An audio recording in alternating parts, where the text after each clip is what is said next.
niggas on it. They used to bait me on me and my views, but now niggas on it. I used to tell them I'ma have me a show, but now niggas on it. Her homies on it, your homies on it. Y'all's the hater and all of my moves, but now niggas on it. They used to debate me on me and my views, but now niggas on it. I used to tell them I'ma have me a show, but now niggas on it. Her homies on it, your homies on it. Realest podcast. What up, we back, man. Realest podcast ever. I already am liking this. I like the energy you came in with. Oh, I appreciate it. Motherfuckers come in here, yo, sorry. Man. They don't want to talk. They don't want to, you know what I'm saying? We are back once again to do this thing we call a podcast, a web show. If you're watching us on YouTube and you're not subscribed, subscribe already. Yeah, I think watching we us a on podcast. YouTube and you didn't like it yet, like this video. We are here today with another special guest, man. This is a good friend of mine. I actually did his show a couple months ago. I don't know where it's at. It's coming. It got lost in translation. It's coming. You know what I'm saying? We had to send it to Zimbabwe to get like an audio tech specialist to work on this joint or whatever. And I know how that feel. I feel your pain. When you do something really good media-wise and then the audio or the video was corrupted or whatever, that shit hurt your heart. Like, it feel a different type of way when I'm still you lose a recovering. piece of media. Yo. You lost a real good video like a month ago. You don't have like 70 viral clips in there easily. That joint is just... Did we lose one? Yeah. We did lose one. That joint is- it hurt You know me what to I talk was thinking about while you... I'm hurting. I'm hurting thinking about it. No bullshit. When you said it, I was thinking about episode 8. Oh, yeah. Remember that? Yeah. We was going to kill this producer, dog. Like, we It was... really get that personal. We was so fucking hot, yo. That shit was like... He was like, yo, I'm gonna go get y'all some hoagies. We went on the fucking hoagie. Slacks, hoagie shit. Yeah. Nigga, I want my Doing footage. everything trying to get out of that fucking studio. Let me get y'all some hoagies. Yeah, I'm gonna get y'all something to eat, man. So y'all just chill, relax. I'll be right back. That shit was crazy, man. But yeah, man, we got a special guest here with us today, man. It's somebody that I know for a long time for doing a lot of different things. And I think now, even though he was excellent at everything else he was doing, he's absolutely settled into his purpose, and he's making a lot of waves. He is a published author, entrepreneur, and a digital creator. His viral series, The Couch, has featured a who's who of celebrity and business-related guests who've all shared their experiences with The Wolf, unlike they have with any other platform. He joins us today to discuss his latest book, The Art of Accountability, which is out now per this episode release. We're going to stagger it, you know what I mean? Get you right. And let us know his deep history in Philadelphia culture. TRP Nation, give it up for the Wolf. Fucking Wolf. Can't hear the claps, but it's claps. Yes, they in there. They in there. Dan not on the box today, so the claps will be right. You know what No, I'm saying? I first of all, I want to say it's an honor, man. I'm a huge fan of the show and the platform. I told C. Diddy, y'all some of the pioneers that I've seen do this before it even came to my mind to get into this space. So I'm happy to be here, man. The energy been loved since I walked in. I'm enjoying the atmosphere for sure. No, we really appreciate you. I appreciate you saying that. Yeah, what we found historically on a content creation level, you know, me and him just have a natural chemistry. Yeah. Not necessarily anybody can just jump in there and get in the mix. But lately, we've been running into some people that We've been on fire. And you already top of the list, brother. Damn, I appreciate that. That's heavy. People don't realize is it's hard to get your thoughts and your feelings out and then get them through the microphone but then get them to the camera second. That's a tough thing. So we got people like Core. Like Core pulled up and his energy was just A1. Out the car. From the car. Out the car. Like, he came out the window with it. Like, man, I got you some motherfucking beef and broth. I went to the ghetto to get you. Like, his energy was just engrossing, and that's kind of what you want to do and be, and you know, decent to see, man. Setting the tone for because we've come across some people where it's just like, gee, this is gonna be tough. You know what I'm saying? Y'all got pulled. Yeah, this is gonna be a hard 55 minutes. Nigga checking the time. Yeah, real shit. Real shit. We had some early shows like that. That shit was rough. We was like letting our internet homies and stuff come up, niggas that was like Twitter popping, but then had no regular personality. They get in their studio, be like, so these hoes, you know? It's like, all right, at the 8 minutes of that, it's like, all right, where we going? Where we going with this? Like, what we really talking about? You look up the motherfucking sound, it's only 8 minutes and 55 seconds. You're like, damn, we've been recording. No, I'm gonna be real though. I did an interview. So normally with the couch, it'd be like a conversation. Right. I had did an interview, like an actual ABCD interview one time, and I looked up and I'm thinking like I just asked a nigga 45 questions. Only like 14 minutes went past. All the answers were short to the point. I'm like, he ain't giving me no elaboration. Yeah. Yep. I'm like, yeah, so, it's crazy, man. But Yeah. I'm like, yeah, so I'm ready to talk about myself. Like, you know what I mean? But it ended up turning out good, though. And one thing I think is, as much as you want to do, you even mentioned it coming in, like as much as you want to do an interview because you want to get information, you want to get, perspective, you want to get this person's energy and being to come through. Yeah. You don't want it to be A, B, C, D, E, F, G, because if you don't have God forbid, you don't have a personality, we gonna be 45 questions in 16 minutes. Yeah, no bullshit. Because I asked you this elaborate ass question and you just like right on. That's it. Like Started when I was young. Like, nigga, what? I'm from the trenches.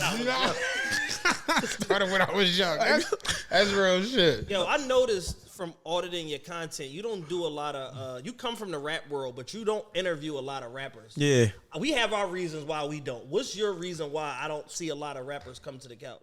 It's Damn. real selective. No, so I think that for me, I feel like when you interviewing a rapper, they want you to make the interview about them. And I feel like the couch is more a conversation that's for the people watching. So you might have been through some shit that can help somebody.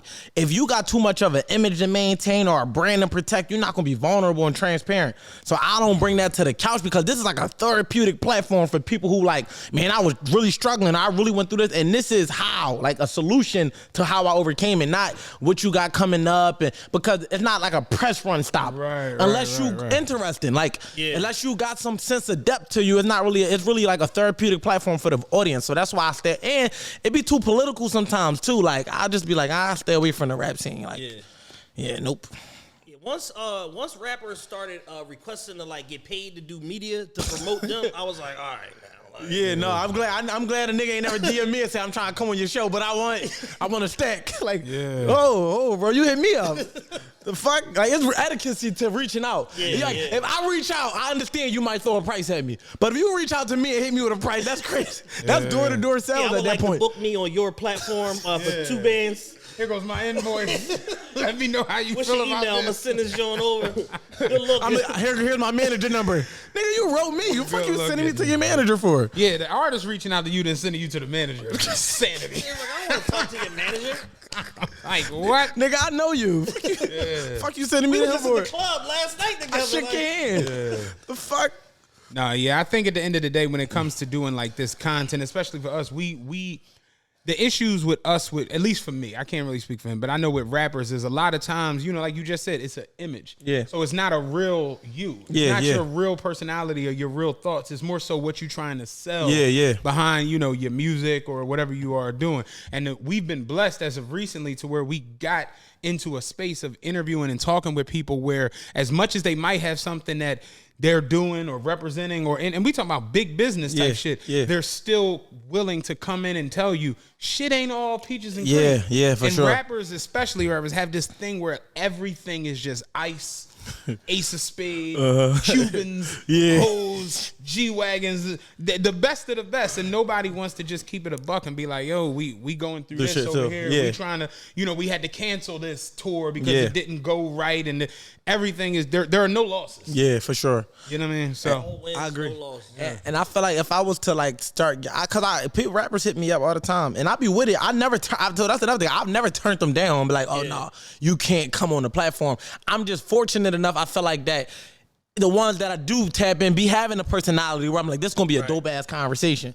and I'm interested in that. Like I said, so if they, I say it all the time, like not because, but we've done rappers, and some of them have like me personally. Bang Bang is one of my favorite episodes. I fucks with him, like his energy, his attitude, everything was cool as shit. We've done rappers that didn't have that. We've done, like I said, Core recently, where everything about it was great. Right. We got viral moments. They done turned him into a meme. Out of the interview. So it just certain things make sense and certain things. So who would y'all say y'all target is though? Like, is it that culture, the rap scene, or is it just what is it? Our audience is made up predominantly of like males and females, like 25 to like 45. Yeah. People that have careers, people that got families. That's, might have made some mistakes, messed their credit up, whatever. They on a rebound. People that have good credit just for the sake of having it, don't necessarily know how to leverage it in their favor or use it. Basically, people are coming to us as a resource to be educated by our experience, but also learn Right, some right, tangible right. stuff that they can apply to their real life. Right. So yeah, I mean, I feel like the same, similar, but like in different ways. But it would make sense why y'all would be targeting people that can have some more substance versus just coming to promote what they got going on. It's like you got to be able to hit both sides. Like, yeah, we want to know the side of you, but we also want our audience to still feel like they got what they came for too. And I think that'd be my whole thing behind it. I want the audience to feel satisfied. Like, damn, let me put somebody on because I just learned something from this shit. Like that conversation was some gems and it was funny, it was entertaining, but I still didn't feel like I just watched something all day where I just laughed and then I went and went on with my life. I want to make sure I got to blend all of that. Yeah, I'd like to think that our audience doesn't listen to us and then go rob Dunkin' Donuts. I fucking Seriously, hope not. yeah, you know, like, cause it's Got that TRPE begging me shit on their way to go do a drill. Turn C Diddy out. Yeah, it's audiences out there that get done listening to what they listen to and then go rob the fucking Dunkin' Donuts. And our audience, we've been blessed with people who are from all different walks of life, all different, places in life. But that middle class, upper middle class, high class, like it's like you can feel that, especially when you get to talking to people and they're telling you why they like your show and what they attracted to and this, that, and the third. So It was crazy. Somebody recently had a tweet. It didn't get no traction or whatever, but I just seen it. It was like divine intervention. I seen it, and I'm not gonna say what show they named, but they was like, "This show was great if you just came home or on a path to prison." What? On the path to prison is crazy. Yeah, either you either just came home or you on a path to prison. coming and going. This is your show right here. Shit, you need to listen to. I don't know if I'll be insulted or appreciative. Saying I'm pipelining motherfuckers to prison with my content is crazy. That's funny as shit. But yeah, no, I think at the end of the day, also too, when it comes to doing content creation, is knowing your audience. Yeah, for sure. And knowing what they want to hear and understanding our audience isn't necessarily here to hear certain people or hear certain things. And that's not saying that you shy away from certain interviews. Right. Because I feel like at the end of the day, me and him can do editorial pieces with just about anybody. Yeah, where we can yeah. draw certain things. But at the end of the day, I know that people are listening to us in the mayor's office. People are listening to us in the councilman's office. Yeah. I know they don't necessarily want to hear Lil Reef buckshot. Right. Murder, death, kill, homicide. With the 30, with the extender. Nigga here with a mask on, chains. Yeah, like, and so it's just you We got to start clutching, so I backed out, and the next thing you know, we was just shooting it out of the Sunoco. I left my car there. Like, I left on foot. yeah, like you know they Let the streets have it. Little Benz, you know what I'm saying? let the streets have it. That's funny as shit. Oh man. So I alluded to it in the intro. In a past life, you were Nasty Nah. Yeah, for sure. That's how I RNO remember you. Entertainment. Yeah. What inspired the transformation to the Wolf? Shit, that shit like graduating. I feel like it's inevitable that if you want to grow, you're going to change, right? If you self-assess and you ask yourself, where I'm at now, does it fit where I'm trying to go? You know what I'm saying? That was probably one of the most challenging changes because in leaving that part of me behind is almost like leaving a part of yourself. Yeah. But it's really just like a part that no longer serve in a sense. So it's like I always been the Wolf internally, but Nasty Nah was a part. Like, it's like Nah is Nah. Like that's who I am. But when we talk about Nasty Nah and the Wolf, it's just like Nasty Nah was a rapper. You know what I mean? The Wolf more so been on the behind the scenes tip with a lot of things or being more uplifting and inspirational. I had just as much influence as Nasty Nah, but it was for the wrong reasons. Had a lot of influence. But it was just for the wrong reason. So it's like I could get the same thousands of people to watch me, but they watching me for this type shit. Whereas like that shit not really come. Like when I look back on, like even when I got out, I ain't been in a rap game for a minute, but even when I look back and see the trickle effect of the shit we did, the decisions we made when we was rapping, I slightly still feel responsible for. So it's like an accountability factor where it's like, damn, like I set a bad example back then. Even though my intentions, at least I thought they was always good. So it's like now, how can I go back and rectify some of the shit? And it just was like, all right, becoming a Wolf was about maturing, showing like, yo, you can do all of that and still become a man of. I always been a man of honor and integrity, but just like on a straight and narrow in a sense, like you ain't gotta stay on that for the rest of your life. Penitentiary in order to be lit. Yeah, no, fuck no. To be who you Because it's really being a real nigga is about being who you are, being yourself, understanding, standing on your principles, morals, and values no matter who you're around. And I've been that person. It's just what I thought made sense back then stopped making sense at a point in time. It's like, this don't really make sense no more. Like it don't really, this part don't add up. Right. You know what I mean? When you get exposed to different shit, you just gotta make better decisions. So I feel like the Wolf is just a mature version of who I used to be, and I refined all of that shit that could have been, not so useful. Shed all the BS. Yeah, for real, for real. What do you think has been like your biggest catalyst for your personal development, or was there like one or two moments or like a chain of events so you was like, I gotta switch it up? I feel like I always straddled the fence with it. I feel like I always had it's weird because like you should never be 1 foot in, 1 foot out with nothing you do. Exactly. But I felt like I always thought about, being this fucking man working in the cubicle in corporate America as a kid, just before entrepreneurship was the trend. I'm going back to like my early years. When we were normal. Yeah, before everybody was lit off the entrepreneurship. Yeah. But We gotta talk about everybody being lit in a second. yeah, but aside from that, it was like always that, and then it was always being a person. I've always been a leader, always had heart, always been the same type of person I am now. So it's like, then with that type of influence, you damn near feel a certain obligation to the other side of the world as well. So the defining moments, it was a couple different ones, like losing people, you know what I mean, watching people go to jail, you know what I'm saying, and then at the same time just asking myself, self-assessing and asking myself, what do I want aside from whatever attachments I might have to other people and what they perspective of me is, or what they view or what they want for me, what do I want for myself? And I feel like we're just accepting that, like, you know what, like I this is what I'm on. And the same way you can stand on being on some other shit, you got to be able to stand on this type of shit too when you make the decision to do other shit. But I never lose who I am internally. Jeezy said it best. This is how I'm eating now. So respect my grind. You know what I mean? It's just that simple. But like I said, the defining moments I say was I started reading more. That helped me change my mindset a lot because we all, believe it or not, we all really got the same principles if you stand on the right shit. Yeah. But our interpretation of it be different. Like if you can look at a motherfucker in the streets that might get killed over $1,000.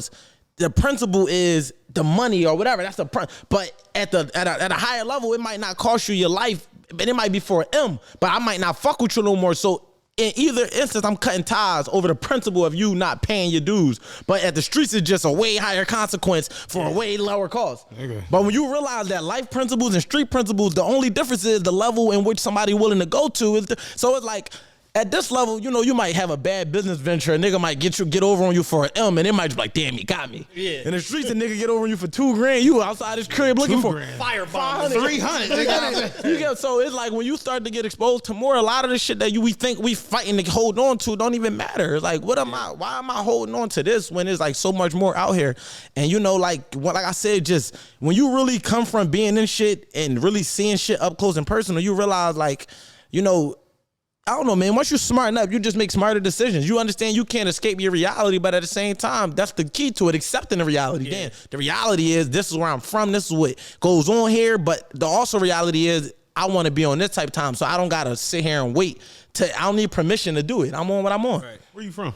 I'm from Logan. Okay. You know what I'm saying? I'm from Logan. Yep. Now, Logan isn't only. No, Logan isn't Logan. They be upset about that shit. No, it's not even an upset thing. So this is the thing. Let me say this too. It's been years since I'm like, I don't even know what transpires. Yeah, I'm out of it. I'm out the loop. I'm completely honest with that. But when it comes to my upbringing, from 0 to I stopped being around my way around 24. So I was 6 years. That's my hood. That's in my blood. You know what I'm saying? I'm from the higher numbers. I'm from 18th Street, 16th, 18th Street. So it's two sides of Logan. You got the low numbers, you got the higher numbers. I'm from the higher numbers. But our side more so went to school in like Germantown. We went to like Germantown High, Roosevelt, all of those type of schools. Whereas though, if you was on the other side of Broad Street, you went to Alany, and so more they'll more so associate them because they probably went to Alany High. But for us, we went to Germantown and schools uptown. So we more so grew up with Brickyard and Danger and these places that's uptown. We ain't really grow up with the Alany side. I ain't really know them coming up except when we started to move around a little more. But yeah, that's just that's the area that I'm from. But like I said, man, the more you get exposed to shit, I just be telling motherfuckers I'm from Philly. I'm out the city so much. Nigga don't know where the real shit. You just thought it was Alany. Yeah. Like, no, you know what I'm saying? Like, because I'm from Southwest, Penrose. So that's a whole nother world. Yeah. So you be like, oh yeah, and my man, he from up that way, West Oak Lane, Germantown. They be like, well, they'll break down the difference. Yeah, like, be different. I don't know. That shit. When you get up there, it definitely get different.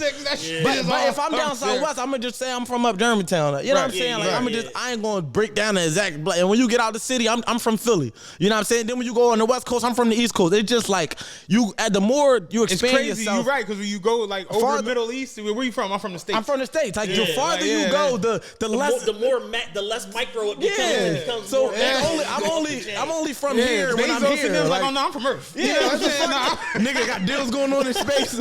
I'm from Earth. Like, Yeah.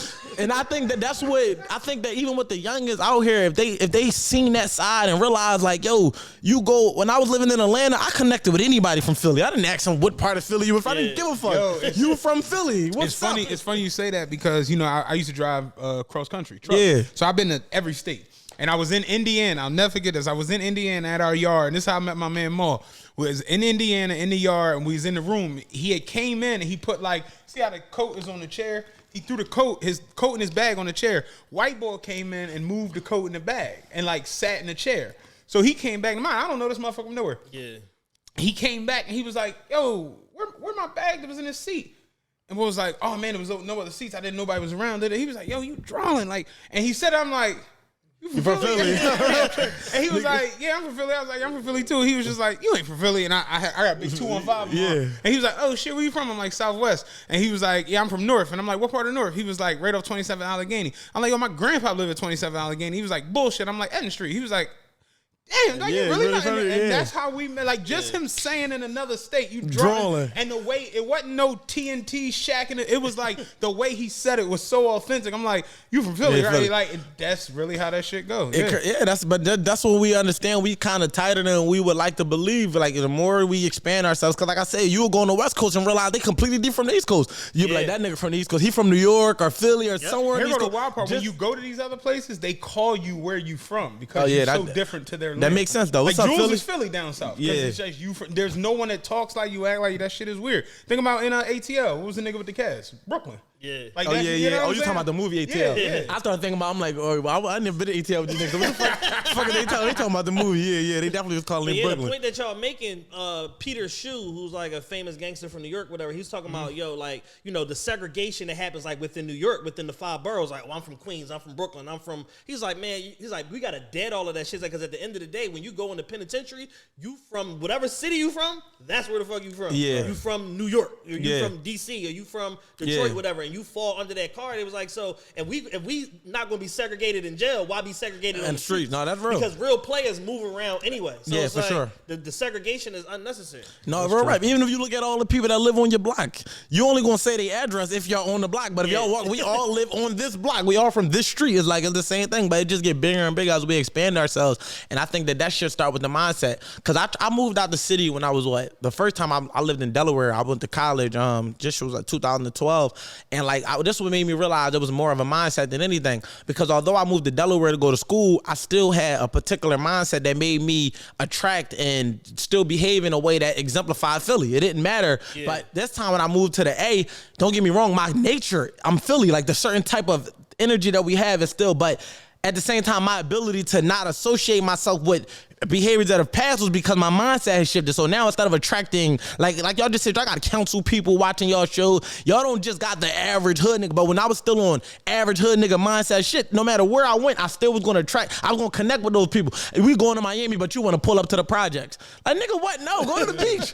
Why the fuck are you going out of town to do the same shit you gonna do? I want to go see the toughest hood in Brazil. Nigga, you out the country. Like Let's go to the favelas. Yeah, what the fuck? Like enjoy yourself. And I feel like once I learned that it's like, nah, like you really gotta go for different experiences. Like you can't go somewhere new and try to create home. No, go somewhere new and experience what's happening out there because it's gonna give you a more. We don't even know ourselves until we expand our horizon. Yeah, that's one thing I peep going cross country. You realize just how different it is and how many people are existing outside of what you think. No and bullshit. what you know. No bullshit. Like I've seen motherfuckers legit argue here whether or not Reed Dollars was hotter than Joey Jihad. I've seen motherfuckers almost come to blows. Then you go to Denver or San Diego or San Fran or Spokane, Washington, They don't even and know these who people these don't people know are. what the fuck. And They they're do, yeah. existing, Yeah. living life. Like so, there really is bigger than 59th and Greenway Yeah. or 60th in the market. Like it's just we don't understand that there's bigger things. Gotta expose than what ourselves to it. Yeah. It's not till you out there doing it that you really understand it. Yeah, that's true. Let me ask you this: what are some of the lessons you learned since entering the creator space? Shit. Well, I guess in this space, even as within this second book coming, I think it's patience. And shit, we was kind of touching on this shit before we started rolling, but it's like really understanding that the moments that you have are just that, the moments. Like, and it's like, I've had so many of them. Like, as Nasty Nah, I had a moment. That was like, Nasty Nah was a moment in time for a lot of the younger generation. Even people that's my age or a little older might have been a little tapped in, but there's a lot of kids that grew up on me the way we grew up on Hattie and Reed, and they tell me now, like, yo, you was my favorite rapper back then. But in the moment, you don't realize it's just that. So you take it for granted, right? Mm-hmm. And a part of transitioning to the Wolf was allowing me to create another moment, because now I got a whole. If I had a night, because see, people don't know it. I know y'all first mentioned Nasty Nah as the rapper, but I used to be a party promoter first, so that's where the name came from. That's where my original buzz came from. That was another moment. Yeah. For me, my lesson in patience is understanding that you gotta work towards those moments, recognize them when they come, be patient while you in them. First of all, be patient before they come, be patient while you in them, and be okay with letting them shits go. You know what I'm saying? Because I feel like a lot of people are chasing something that they don't even, they think you can't, none of this shit we can hold forever. Yo, letting them go is real. You gotta be all right with. You got like literally. I can look at the young niggas right now and be so happy for them because I don't want to be that. Yeah. I don't want to be that. Like I'm perfectly. I don't want the litness. I don't want the attention. I don't want none of. I had it. It's like when you was that nigga in high school. I'm not playing the let out. Like why the fuck am I up here 2 years post graduation still chasing the 10th grade chick that's a 12th grader now? I had my moment, and because I had my moment, real shit, grown niggas used to be at the left. Drawing. Like drawing. Nigga just got his car, he pulling up. Nigga, you can't wait to show everybody. You graduated in 09. It's 2012. Hey, yo, the crazy thing is, though, to your point, right? I seen it done, and I thought, like, I was a young nigga that was like, man, as soon as I turn like 18, I get my will, I'm gonna be fucking all them little days, because you see all the older niggas fucking all these. Yeah. But I went to college and caught another moment. So it was like, I ain't fucking with them little hype. I'm in college. I got college. And I feel like in every phase of my life, luckily for me, I always catch my own moment. Now as an author, I'm catching my moments. So it's like, I don't have no reason to relive none of the moments I had because they were just that. They were moments. So I learned that. I remember being in high school and seeing grown niggas pull up. Nigga look like your age, pulling up. And you as a young man, 9th, 10th grade, you like, yo, I get old, I'm gonna get a will. I'm doing that. And then you graduate, you just like, I'm never coming back to this motherfucker again. You realize how nutty it is. I've been back to my high school one time. I haven't been. I was gonna ask you that too. I went one time, like at Central, they do like Thanksgiving week, like the day before they break for Thanksgiving or whatever. It's like alumni day. Or whatever. So all the alumni come back and all that. I did that shit one time. I ended up getting stuck with these motherfuckers I went to high school with for 14 hours. I was like, I'm never doing this shit again, and I never went back. Yeah, that's crazy. How the fuck you get stuck for 14? So this day had to start at 6 a.m. No, this shit started at noon. It went till 2 a.m. in the morning. No, that's excessive. We at the school. That's excessive. We at the school, bro. We at the school. Everybody, oh, hey, what's up, dog? What's going on? Then school lets out. We leave there, go to happy hour. Leave there, go to another bar. Leave there, go to another bar. Leave there, go to a nightclub. Yeah. And then we at somebody's house afterwards. I'm like, yo, it's 2:37 in the morning. I've been with y'all all day. I am a loser. I am a loser. This is stupid. Nigga in there having a moment like, yo, I've been with these motherfuckers for 14 hours. Yo, that's having crazy. An existential crisis. What you said though is so on point. Like you really got to be comfortable with your moment ending. Yeah, bro. And a lot of people really aren't. It's funny. Lupe Fiasco actually got. Remember the Superstar remix? Yeah. That's what to me one of the best verses ever. But he said I ain't hear the remix and the Superstar my shit. But go ahead. He said you on your 15th minute of fame, and on the 16th you start the lame, and on 17 you lose everything. The 21st is the worst. Wishing you was 11, popping like you was 7, with the feeling that you was 7. Like he was running, and he was basically breaking down what happens with rappers. Where it's like you see him where you come out and you're setting the trend. Yeah. And you're moving the culture. Yeah. Then that fades, and now you're doing reality shows. You done brought your girl into it. Your mom is getting pressed, and all of it is just to stay lit. Yeah. Then you're trying to get a feature from the new hot nigga, and it's a crazy dynamic, but it happens over and over. No, it's 100%. Because people don't want to just let the moment go. And fade off into other things. And I think that comes when you're asking me about like that's that transition. You got to know how to pivot. When I started and I said it's a graduation, you going to go from kindergarten to 5th, and then you're going to go from 6th to 8th, 9th to 12th to college. And then at this point, it's like, how much school do? You go up to your doctors, and it's like, do you get a second doctor? I know people with double doctors. You motherfucking doctor, you know what I'm saying? It's like nigga, doctor, you know what I'm saying? But it's like when you realize That's some real Philly nigga shit. You a doctor. oh, you got two. Doctor. No, but it's like when I started to appreciate my maturation phase, it's like I'm 30 years old. I'm young enough to have youth, but old enough to know better than to do dumb shit, right? That's a fact. And I feel like now is the years. See, your 20s is about survival. We don't get taught that enough. A lot of these young boys think they're supposed to live in their 20s. It's a myth. If you catch a stride as a teenager or in your 20s and you get rich, it's one of two things: you lucky or you gonna fuck it up. Yeah. I don't care who you is. Crack or what addiction is imminent. Like real shit. Crack is crazy. But my whole point is like if you understand that at this age I'm at now, it'd be foolish of me to do what I was doing at 21. That's right. That's foolish at this point. So now I'm at the point where it's like, all right, when I look back at 21, I can mentor a 21-year-old, but I'm not at that space. Like when I go to the club, for me, it's not familiar. I remember, y'all know you still throwing parties and shit, but I remember coming to your shit, whether it was our AC or whatever, and knowing everybody because this is my generation. You know, but when I go in there now, they all know me because they watch me, and I might be like, I see you on Instagram, but I'm not tapped into the new, and it's not to say that. He said he went to a party recently, a couple months ago. He said he walked in, people was like, what the fuck are you doing?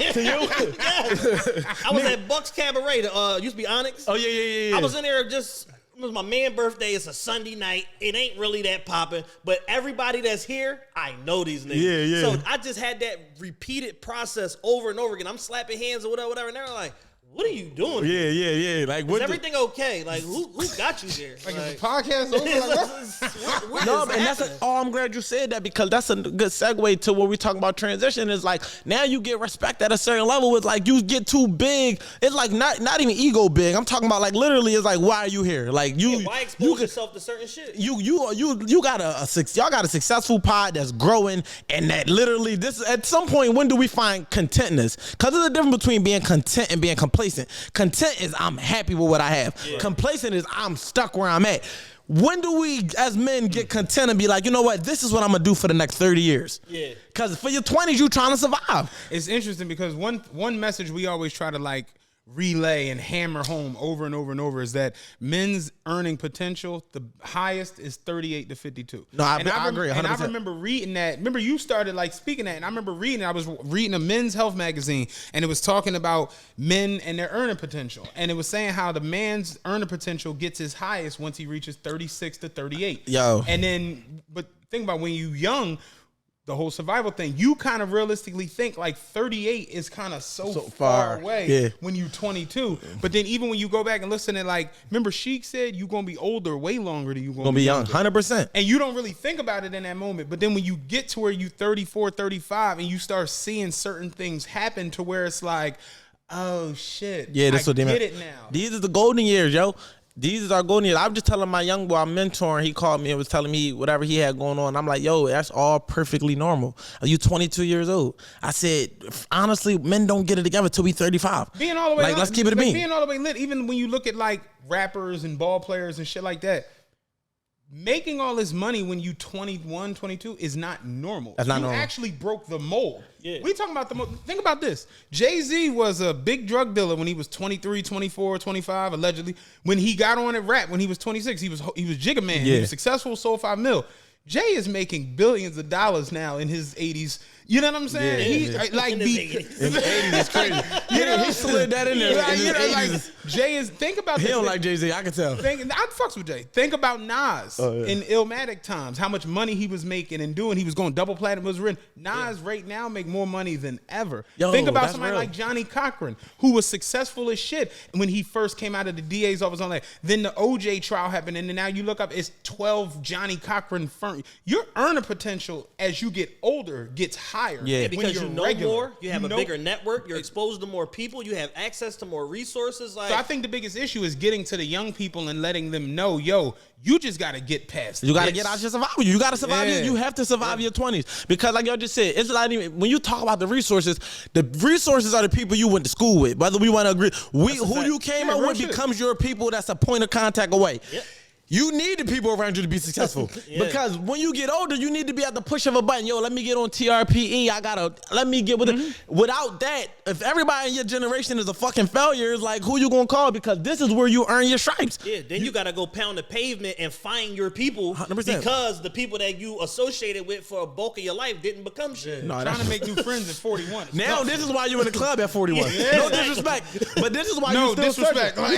Disrespect. But this is why you still that's searching what for it that. has to be. It's like, yeah, Out because here trying to find your tribe. And when y'all just said that was just key too, we talk about the young men's sport is rapping and sports. So when we think the reason we start to think we old not we don't, but I'm saying when you 20 and you think 32 is old is because you think about it in basketball years. Yeah. You think about it in football years. You think about it in rapper years. Yeah, but when 32, you think you about it retired. in life. At 32, you're retiring at 32. You're still don't even know you. First of all, you play sports your whole life. You never even developed certain skills outside of that. You still got to learn yourself at 32. You still got to learn how to be normal. Man, listen, you know how many people I know who transitioned careers in their 30s and became uber successful in their 30s? That's the Like, wave. I know tons of people who went back to college, transitioned into this, went over into this, people who started this, people who came over into this.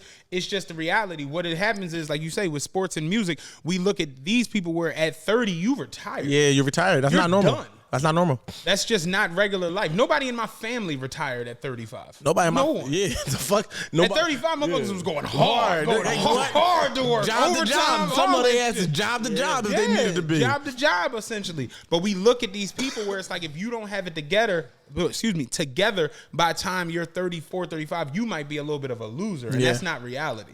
Yeah. So you got people almost chasing a myth that doesn't make any It doesn't fucking make sense sense. to begin with. Exactly, So, 100%. Yeah, and the thing is like if you are successful early on in life as a man or woman, whatever, due to like some specialized talent or whatever, you got to do so much work on a personal development front when you're not performing your craft 100%. because you've foregone your life typically in order to become what you became so early. 100%. So there's other life stuff that you be missing out on, social cues and things like that you don't necessarily understand that you got to work on in order to be a fully formed human being when your moment is over and 100%. and it's time to do something else. Think about how many people we've seen become successful and become rich in their youth who have to go through a bunch of bullshit, then get almost successful and rich again. Yeah. Will Smith says all the time about how he went broke. Nick Cannon talks about how Will saved him from. Look at the John Morant situation right now, where at the end of the day, yeah, you the face of the Memphis Grizzlies and Nike and the $200 million contract and all that, but it's like he 23. Yeah, he's still so him 23. dangling a gun, a little pea shooter in the fucking club. It's like we clowning him and all that shit, but it's like, yo, I know a lot of 23. You gotta remember this fucking stupid. You just gotta remember Like, how old they is. Like we can't expect. Yo, it was so funny. Brief story. My brother was telling me. So I don't know if I was even talking about I was talking about my last relationship. She was a little younger than me, but he used my niece as an example. He said he used to have all these deep ass conversations with her, right? Like sitting her down, had these deep ass talks, and then he'd be mad at how she respond. Then he said, then I had to remember that she's 3. I started cracking the fuck up. Mind you, my niece grown as shit now. She in her 20s. But I'm not thinking he talking about when she was 3. He said, then I got to remember that she's 3. He said, but it's so funny, but you got to look at life like He that. trying Like, to get to this knowledge early. you don't got nothing to say. but it made me laugh too, and I'm just like, you know what? That's where patience and grace coming out with these younger. We got to remember was this. not ready for that. Had to remember she only 3.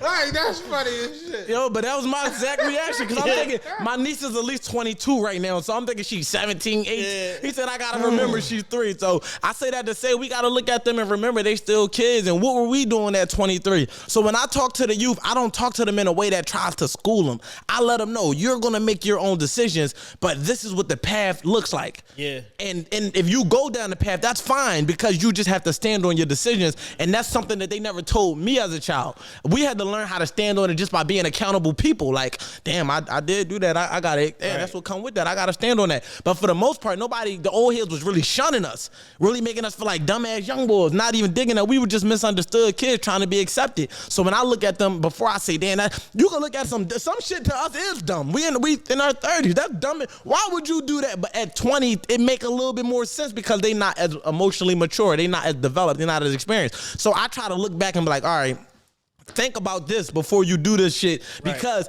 in the long run, you're going to look back and say it was dumb. Today, it might make sense. Yeah. because of whatever you feeling or going through. But 10 years from now, you're gonna undoubtedly view this as some dumb shit. Yeah, it's like at any age, it's dumb. But because you're young, Yes. you're able to have like to see the silver lining in it and think it's not as dumb. But Exactly. time is going to tell you that you did some stupid shit. As you get Time older, will tell you. you gonna view shit way. I saw a video that the nigga was on the chick was trying to pull off. They was beefing or whatever. She tried to pull off and he grabbed onto the side of the car and he was standing on like the leg part of the truck and he's hanging on while she driving down the street and then his legs came off and his legs was getting drugged down the street and I'm watching it like that nigga knees gonna be killing him. At 60, he gonna think about this moment. He get on the That nigga TRP. knees gonna be killing him when he wake up tomorrow. What was that defining moment? That day I was getting drugged in that truck. Yeah, that's real, man. Tied his ass to a horse and drove him through the city. You remember they do that shit back in the day, tie their ass to a horse? Yeah, no, that was different type of torture. But no, man, I think that, that's why I'm grateful for it. Like, I was just telling somebody, like, to be able to learn from your mistakes is a luxury. Like, we assume that you get an opportunity to learn from it. That's not, dude. So many people have passed away or went to prison because they made one mistake that they never got to learn from. Yeah. So if you have the opportunity to learn from a fuck up and fix it, that's a luxury in itself. That's a fact. You gotta take advantage of that. You gotta take advantage of the opportunity to learn from a mistake that you made, because everybody don't get that moment again. Didn't Jay say that? No, I ain't know that. Shit, put me on game. Shit, point me, because I don't know. But Every lesson is a blessing. Somebody said that in a rap. I feel like it was Jay. I ain't gonna lie, that's a common thing though. Every lesson is a blessing. I feel like we all heard that in feel one like I heard variation that. of another. Yeah. But the fact of the matter is, that's a luxury moment to be in, to be able to rectify and learn from. Because again, we talk about moments, we don't understand that that's what they are. So a nigga that made it to the Super Bowl might never get that moment again. fact. Like never. Like So Cam Newton. never again. You look at it, you think, oh, he's rising up. He's coming back. Their team Right. would just win 15-1. That shit is not promised. It's not Next thing promised, you know, bro. You interviewing Sukihana in a dimly lit cigar lounge. This happened? This happened. This happened. It was in the Super Bowl. Yeah, bro. And he slipped that in. He interviewed. League MVP. Next thing you know, No, and I feel like we trying don't. to chase that next moment. I don't know, man. I feel like that's why. Like, I feel like if I'm being honest, I feel like I feel like a lot of people. If you know with a lot of my success, but I feel like I had so many moments that I'm trying to get past this moment. I want to go to I want my first moment as a rookie at the next level. Like I want that next level moment. I feel like I had a lot of whatever this level is. I had a couple of them. All Like right, this level is cool. this level cool, see man. what else they got. I'm running out of shit to do. Like I can score on all man. On this level. all right, Like, cool. I need to go to another level. I need to go. That's my goal right now, to really just challenge myself to, think beyond the borders of what we've been exposed to, the resources we had, and I want to start and be new to people. Like, I want to be a breath of fresh air, and I think that's why I always transition, because I never wanted to be irrelevant, and that's why I always. Y'all can say whatever you want. If you knew about me since 2008 when I started party promoting me, and you know about me in 2023, I got a 15-year run. Yeah. Like, how many? This motherfucker that was popping in 2008 on the party scene when I was around, that I can't even tell you where they at right now. Yeah, they don't know where they at. There's rapper that was popping when I came out from 2013. I started rapping in 2012. From 2012 to 2017, when I officially stopped, that I can't even tell you what they doing. Right. But I bet you they know what the fuck I got going on. And I feel like for me, that's the win. It's like when you think longevity, you say consistency or a good run, it's like that I got a little bit of both because I'm consistently around. But for me personally, I feel like the run is still going and it ain't really start, because it's like, what have I really did? You didn't do TED Talks. You wasn't on Joe Rogan. Exactly. It's so much. And I'm just like, yo, it's so much. It's like, if you don't see the bigger picture, it's like, it's so much more to do. Yeah. I could never get complacent with these moments, because it's like, yeah, that was for your time. People tell me stories about shit I used to do. I be forgetting. Like, that was significant to you. Yeah, that was a significant time in history. Yo, man, I remember you. And now I be looking at it like, yo, I forgot it. To me, because I ain't even get where I want to be. It's like, I'm not even at that phase where I'm looking back like, yo, remember this time. Yeah, we live in a culture now where people perpetually celebrate like these little small victories, like as if it's like some groundbreaking shit. And it's like, yeah, you should give yourself a pat on the back, celebrate what you're doing or whatever. But it's like you said, you got to be perpetually focused on the next thing, and like having some sort of tangible goal and some sort of measurable goal to move forward, to hold yourself accountable against. If not, then that's when you fall into complacency. 100%. I got a question for y'all though. Do y'all feel like within the Philly culture of how we handle celebrity and fame and how we treat our local celebrities to the masses celebrities, do you think that plays a part into why we can't see past Philly fame because it's so you just feel so big, you know, like you catch a wave and now you go to every crazy. You know what I'm saying? Had this conversation. Who was we talking to? And they was saying that being a celebrity in Philly has its own like economy. And Lawrence Killebrew was saying that. Comedian Lawrence Killebrew. I'm telling you, he Philly was literally saying like, yo, you could be the Philly comedian, the Philly party promoter, the Philly car dealer, the car Philly whatever, and you could feel so lit that you don't even understand that you really didn't do shit or scratch the surface until you go somewhere else and gotta start from the bottom again. When that success doesn't translate and it like you be blinded by that success and then you go elsewhere and then it don't translate, you be like, fuck. Like, and a lot of people have gone away and tried to do whatever they was doing at the crib and got exposed because they didn't realize, like, my work ethic's not up to par. I can't negotiate with these people because they're talking above my head. Like, I'm not equipped to have certain conversations and they get exposed because they're so used to dealing with, like, one type of people. 100%. Even like our people that are in like a position of power are essentially the same type of person as like the nigga standing on the corner. The mindset is very the same. We have a distinct mindset. We have a super distinct mindset. I got humbled when I told y'all I moved to Delaware. Like I left feeling like I was that nigga. When I got to campus, nobody knew who this nigga was. And instead of taking it personal, I made it personal. I said, nah, like by next semester, they all gonna know who we are. So we was able to establish a dominance on the campus where we had everybody in our R&O shirts. And now we can go college to college with this shit. The mind started to increase, and I'm like, I started to feel like, man, not F the city like in a bad way, but I'm like, man, fuck that attention. Like, it's so many people who don't even know who we are, what we got going on. Why get big of yourself? It's not even so much a fuck the city. It's just more so there's more out there than the city. Yeah, the better way to put it. Thank you. But you know, I just feel like now at this particular thing, man, my whole key thing is about like.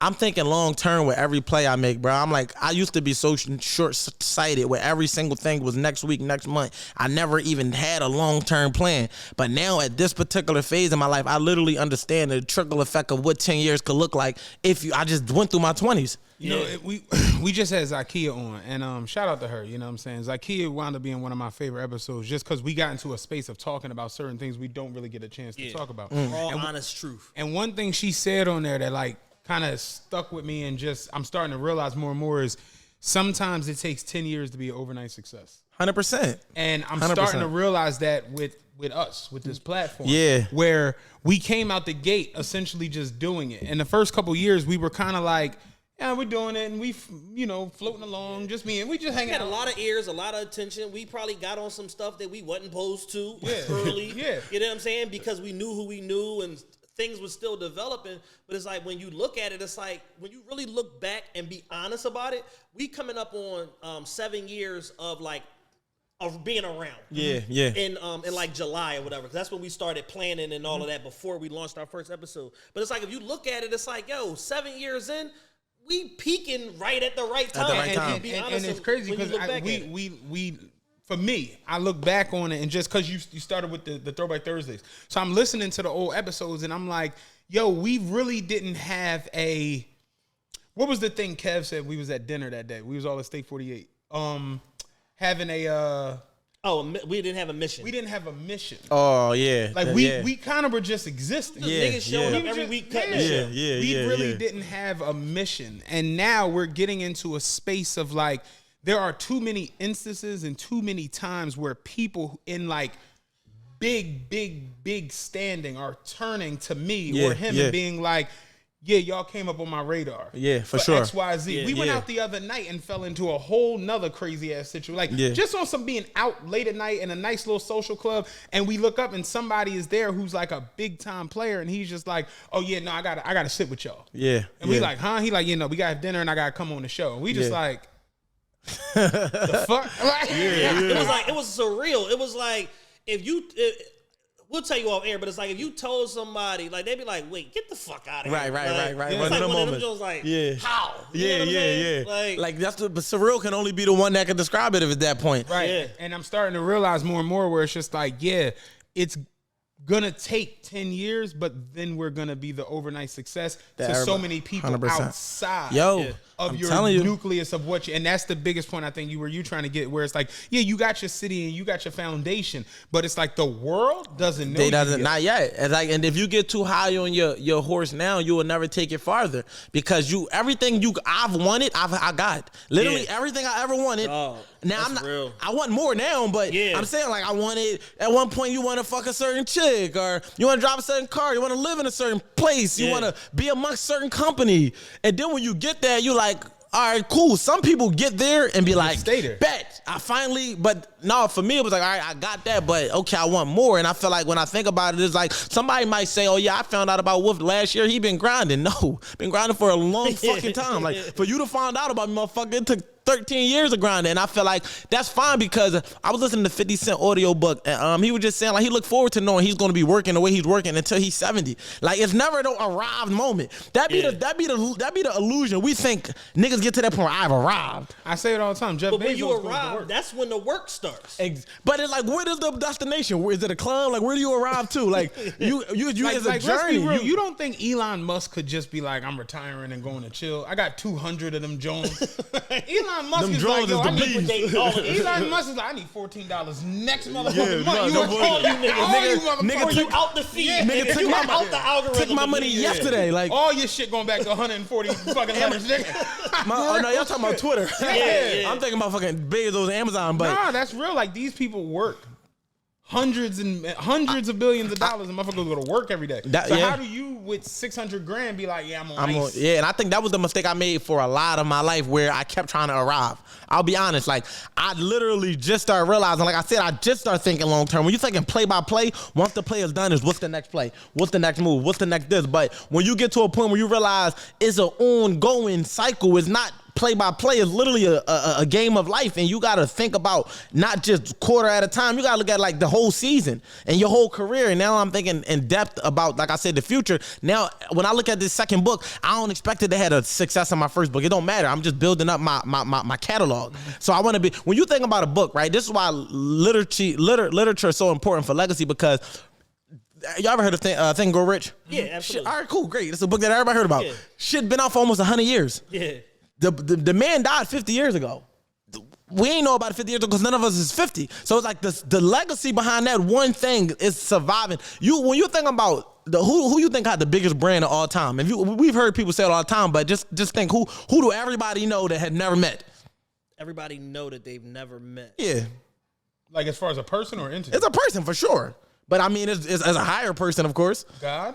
Jesus. Yeah.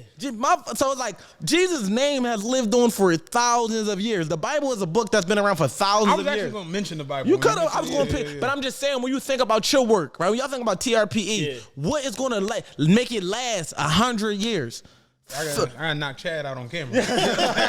Like, Shit gonna live on the sir, internet, you know man. what I'm saying? Like, but that's so when I think about building my resume, it's like, I don't even care if my books take off right now. It don't matter. It's not for me. I'm living the story to tell for the people a fact. it's not for me. You know what I'm saying? Like, we think that we supposed to enjoy the moments, but Martin Luther King and Malcolm X did not live to see they changes. Yeah. You know what I'm saying? So when you think about it, it's Martin like, had it his way, though. yeah, I wasn't here. I don't know what they were. But the fact of the matter is, we still benefited off the labor of At least them. that's what the FBI said. FBI said Martin had his hand.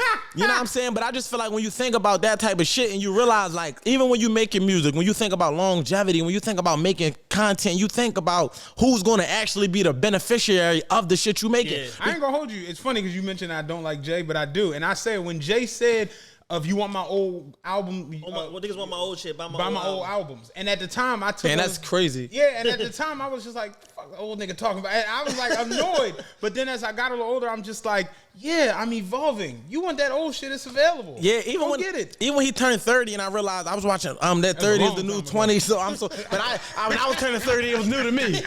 I was feeling it, and I'm like, yo, like, he really should. What I liked about Jay was he matured with his time, and what I mean is he did not try to stay young. He was like, I'm not doing that no more. That was when I was 21. Now I'm 30. This is what. So as he get older, his music mature with him. You don't want to hear a rapper at a certain age still talking that and trying to relate to somebody that's 17, 18. No, but It's it's just, disingenuous. it's because it's like, nigga, what are you really doing a day to day?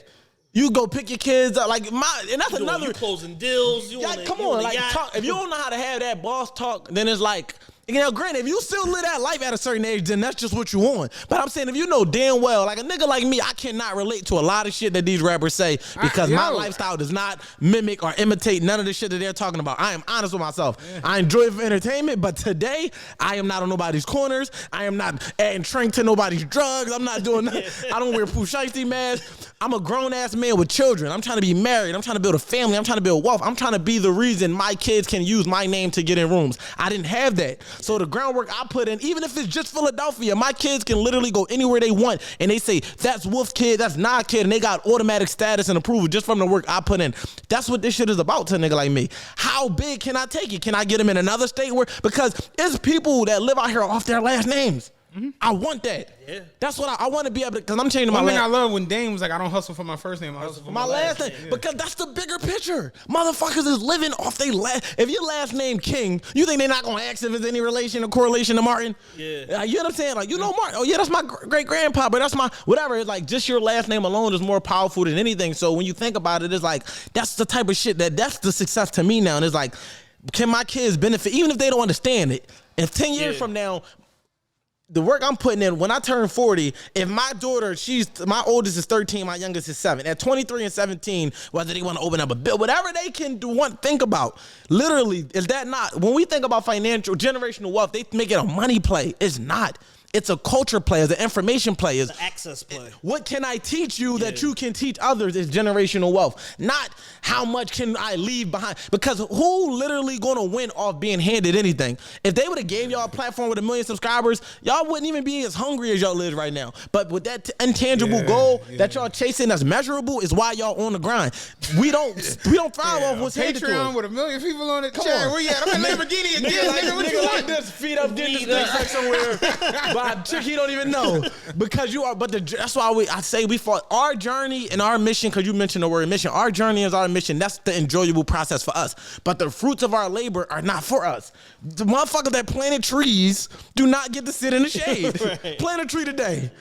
I guarantee you, and you can go check on that bitch in 10, 15 years, it's still not big enough to supplant the sun and block it out. So when I look at that shit like that. Just the motherfuckers who grow Christmas trees, they grow them shits in 6 months. I don't know what the fuck they do with them Christmas trees. No, put some castor oil in there. With today's time, with all this AI shit, with all this new technology and this artificial Christmas trees, they making everything in this bitch. Nigga said, we don't need you motherfuckers for nothing. Yeah. Yo, a great point that you made that I don't want to gloss over is the importance of literature to legacy. Yeah, for sure. Because like a book like Think and Grow Rich, Rich Dad, Poor Dad, The Richest Man in Babylon, all The of these Alchemist, stuff like that. They have there's literally like a reignition around that book every 3 to 10 years.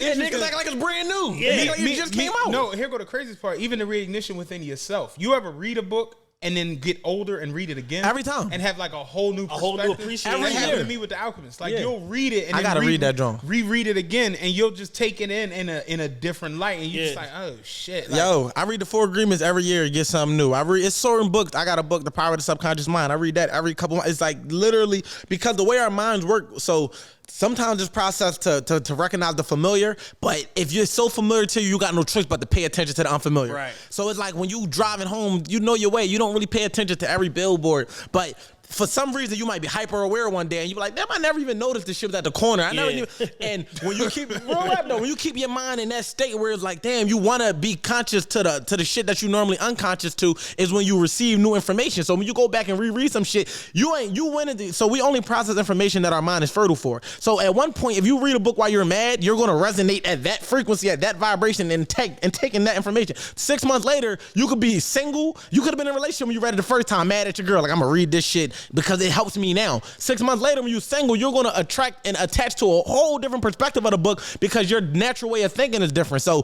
when we think about how these books get able to reignite themselves, is because, for one, people get older every day. And that's the goal for me, to find a pocket where I don't have to grow past. It's like, what's my audience? Like, all right, I'm 30 years old. All right, I'm like, at 30, I want to appeal to the people that got kids, that want to be married, that's more so looking for safety than adventure. Like, people that's literally probably in the crib on a Sunday or Saturday night just looking for some chill shit to do. too, because at some point in your life, everybody gets there. So if I can make books now that meet you there, and I'm already 20 years ahead of you, like Think and Grow Rich, because when you 16, you don't give a fuck about that book.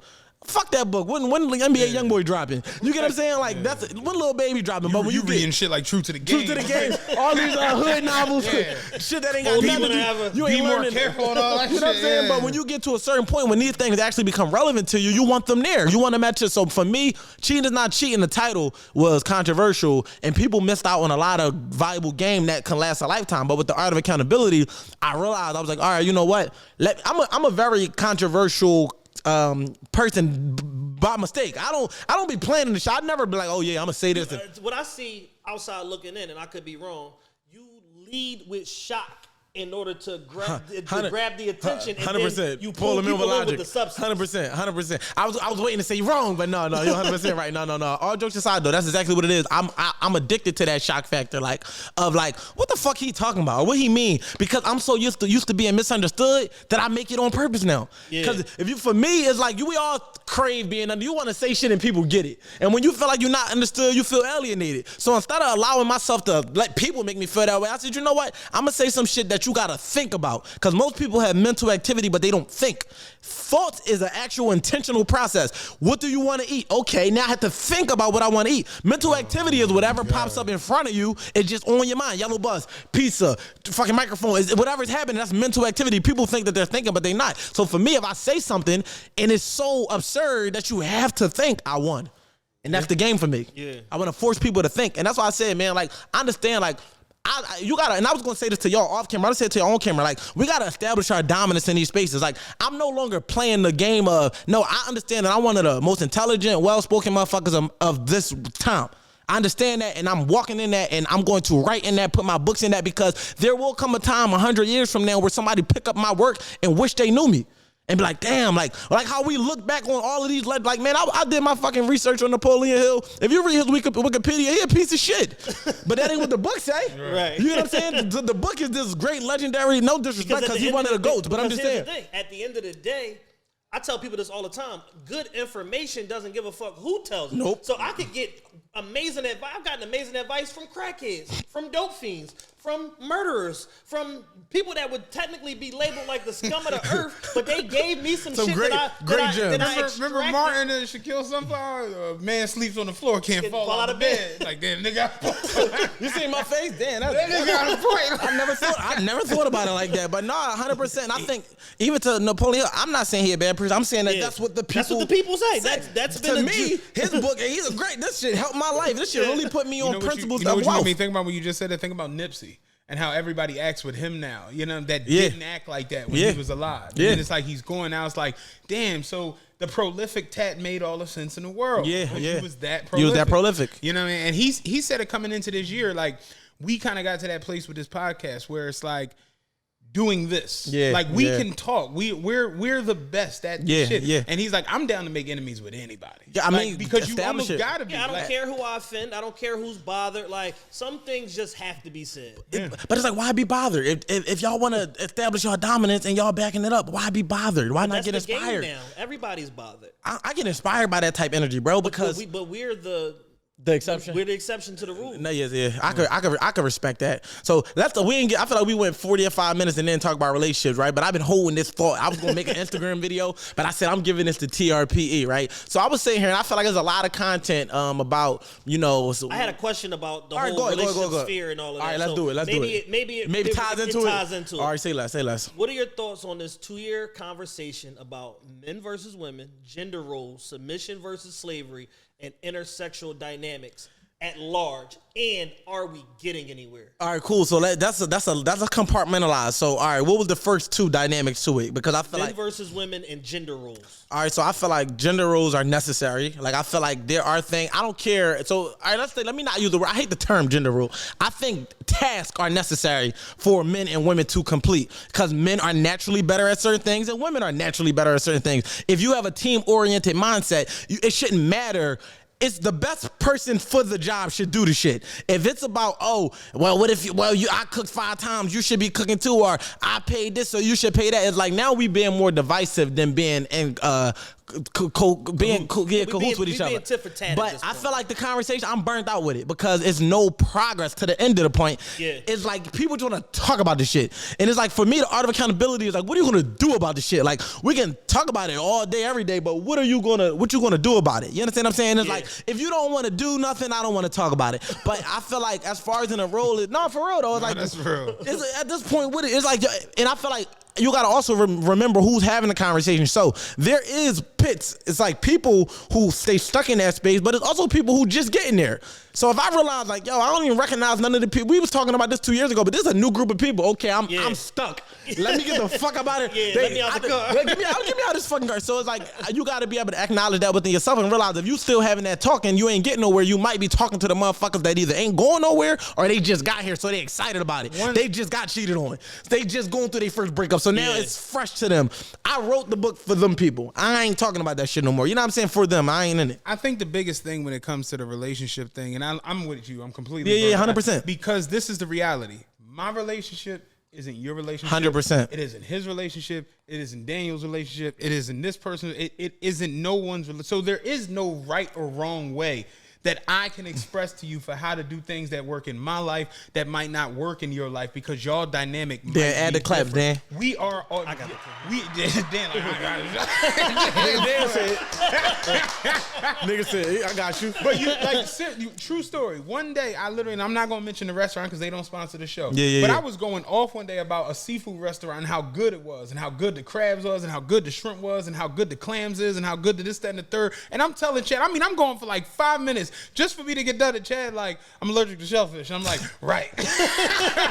Can't relate to none. So what the fuck am I telling you all this for? Can't relate to none you just said. And that's the reality. You'll give somebody 2 hours worth of shit that they can't Ain't even even relate to because it's not their life. But this is why cheating is not cheating, because it's subjective and perspective based. So till everything you just explained is exactly the premise of the book. Yeah. We all have our own definition of what we deem appropriate for our relationship. Exactly. It's not for us to agree. That's a fact. It's for us and our partners to agree. And not enough people go inward in a relationship to have these discussions. They go to social media and talk to a bunch of strangers who live completely different lives. And I feel like my book is deeper than that. The first one is more, I talk about pride and ego, break that down to a science, talk about double standards, talk about forgiveness, talk about so many different variations to relationships cheating is not even the biggest cause of breakups. Like it ain't. It's financial. It's pride and ego. Because what do finances trigger? Yeah. Your pride and your ego. Yeah. It's pride and ego is the leading determining factor to why you would cheat. I want to fuck this bitch because of my ego. You get what I'm saying? A girl is going to do some nut shit because of her pride or her ego. So it's like, when you think about it, cheating gets the rap for what's not even the cause of it. But going to the next part of it, what was the third thing that you said? Submission versus slavery. Great. That's the part. So that's the thing I was stuck in my mind. So so for one, even as men, right? We were taught submission at a young age, and I'm gonna explain to y'all how, right? Y'all play sports? Yeah. You submitted to your coach. Women who think submission is, before we get to submission and slavery, I don't knock a woman for not knowing how to submit naturally. They say, if you got to bring me into my soft side. No, you don't got to bring me into my man side. I look at that like either you are or you not. And And the whole talking point behind conditional submission and conditional femininity is just like, get the fuck away from me. Yeah, like, 100%. That's not even a woman I would entertain. So it's like, when you going back to the point, right? Us having coaches, we didn't always agree with what the coach was on. But we didn't go to other coaches on other teams to get strategy for how we were going to win the game. Yeah. Sometimes we felt like coach could have been wrong. Sometimes coach was wrong, but we understood coach's intentions. Coach is trying to do what he thinks is right to win the game. So when you think of us as men, as leaders, we already have the ability. If we was to all come and sit down here right now and try to come up with a plan, even though we don't agree with everybody's component to the plan, we are humble enough within ourselves to be like, you know what? I'm going to give this shit a shot. And if it don't work, I'm logical enough to remove myself. And aside from that, we're logical enough to say and have levels of discernment to say, you should take the lead. You should be his assistant. We gonna play the background and do da-da-da-da-da-da. Exactly. We figure it out real fast. Exactly. So I feel like where we struggle, all right, now granted, we speaking to the men who can lead, because it's not, that don't mean every man, because he's a man, don't mean he's a leader. We know that because we grew up with niggas. We like, this nigga's not a leader. Yeah. He's a father. So that's fine. But when we talk about the submission slavery thing, I think they feel like slaves because they think they're supposed to have a say so. And submitting and having faith in somebody is having an opinion, but understanding that your voice might not be heard with this plan. If you say, Coach, I think he should take the shot, but Coach think he should take the shot. Coach heard what the fuck you said, but Coach is still gonna make the final call. And I think that it seems like slavery because it's like, oh, well, you're saying that I just gotta stay home and do this. Like, no, I'm putting you in a position for us to win as a unit. If that's what it calls for, then play that. If it changes, because at the end of the day, I feel like it's certain things that women are naturally better, naturally smarter. And if you smart as a man, you let them thrive in that so they can have a sense of control, a sense of power, and it never be a power struggle. But the problem is, if I gave you your elements of control and power and I now have mine, why do you want to say so on my side of the plan? If I said Jews could decorate downstairs and I decorate upstairs, why the fuck is you upstairs trying to tell me how to decorate up? And now you feel like, oh, so you telling me I got to stay downstairs? I'm not your slave. No, we agreed that downstairs is yours, upstairs is mine. I'm just sticking to the plan. So, you know, the way I look at it, I feel like, you know, I don't tell women to just... I'm just sticking to the plan. I'm just sticking to the plan. I don't tell women that, yo, just stay home and do this, because at the end of the day, we all grown-ass, fully functioning adults. But I feel like if you understand how teams work, we don't always agree with the people on our team, but that is about the intentions. If everybody has one common agenda to win, to be happy, to be successful, then let's focus on however we can get there. It's not really about who does what. Like, you know what I mean? But yeah, it's very interesting, like, listening to what you're saying, because it's like it makes total sense. Right. And I think, again, I get you one. The biggest issue is we as a people, we have like a need, or like almost a need, a necessity. Yeah. To get validation from people we're never gonna fucking be around. I just said this on live today. We're never gonna see in person. We're never gonna kick it. I literally had a conversation with my homie last night. We went to dinner. Me, him, and the ladies went out. And I'm telling him about, like, as far as going forward and being like in a real deal relation, like a real deal marriage and shit. People, when it comes to like a marriage, there are certain people where they mean more to the marriage than y'all individually. You get what I'm saying? Yeah. So like when you put together like a guest list for a marriage or some shit like that, you know, you want to invite people who matter to y'all, because if this marriage goes through a tough time or goes through some shit, who can we call? You need that team. You need that community. So there are friends that I have as my friends where you might be a lifelong friend or whatever, but to this union, you don't matter. You don't matter. Much. Yeah, 100%. 100%. And we have this thing where it's like, oh, just inherently, like, oh, I'm around. And it's just like, no, it don't work like that. Yeah. Because this situation is something that is different than every other thing on the planet, because it's unique to me and her, or you and her, or her and him. And we have this thing where we go to the internet, and out of all places, we go to these like nigga blogs where it's like, what y'all think, y'all? Yeah. Talk to me, roommates. Let's get the, and it just be like, what the fuck are we doing? Everybody looking to be agreed with. I always say, if I post this and it get 14,000 likes and get pinned, I gotta be right. Yeah, not realizing that there's 14,000 people who need a helmet. 100%. Yo, like, 14,000 agreement. Listen, agreement does not mean right, and disagreement does not mean wrong. It's a perspective, and until people understand that, they will never interpret. And they'll go on there and be like, yeah, because yo, you know how many times I'll be talking to a girl and she'll be like, I bet it's true if we post this, they say I'm right. Like, why you keep like trying to post this shit? Like, all right, like you get what I'm saying? It's like I don't say shit to be right. I say shit to be real. He was arguing with his girl one day, and of course they broke up now, but he was arguing with her, and she was like, post that on your gram and see what they say. And he's like, I'll stab everybody on this motherfucker. Fuck what they say. People on another level, people don't even understand confirmation bias. Meaning, 100%. like, where the venue in which you post something can determine the outcome of what people say. No, 100%. That's why New York niggas want to have verses in front of Biggie Mom house. Yeah. Because it changes the outcome 100%. inherently by just the nature of where you are. So 100%. if you're a woman and you got 17,000 followers and 8,200 of them is women that is bird brains that think like you. Of course, all 8,200 of them are going to agree, and a good amount of the 8,800 horny niggas that want to fuck you are going to agree too. Not even because they agree, but because they want that. They want the access. Exactly. They just want to feel like. So she's like, yeah, a man agree with me too. It's like, fuck that nigga. Yeah, like men don't have any true solidarity when you remove men from being like in a tight-knit group, like in a closed-off space, and you put them out in the world, men have zero solidarity. That's because men are so willing to throw each under the bus in the nature of access to women and capital that they probably never gonna get. Touch. Nigga, what they said? I seen a meme that said a nigga will unbro you fast as shit for some pussy. Nigga will unbro the shit out you. Like, yeah, we cool, but we ain't that cool. We ain't that cool. I did a show, and it looked like we real cool, but we ain't that. He that talking cool. to my manager. I didn't even know that nigga before I got there. Barely knew the nigga. I don't even, what they call him? I didn't even know that was his name. Manager. I saw. It's funny because this morning on Facebook, I had to unfollow the chick. I known her since we was like young, but she's like kind of just shot out now. And she be making these outrageous posts on Facebook or whatever. And she posted something that was just like.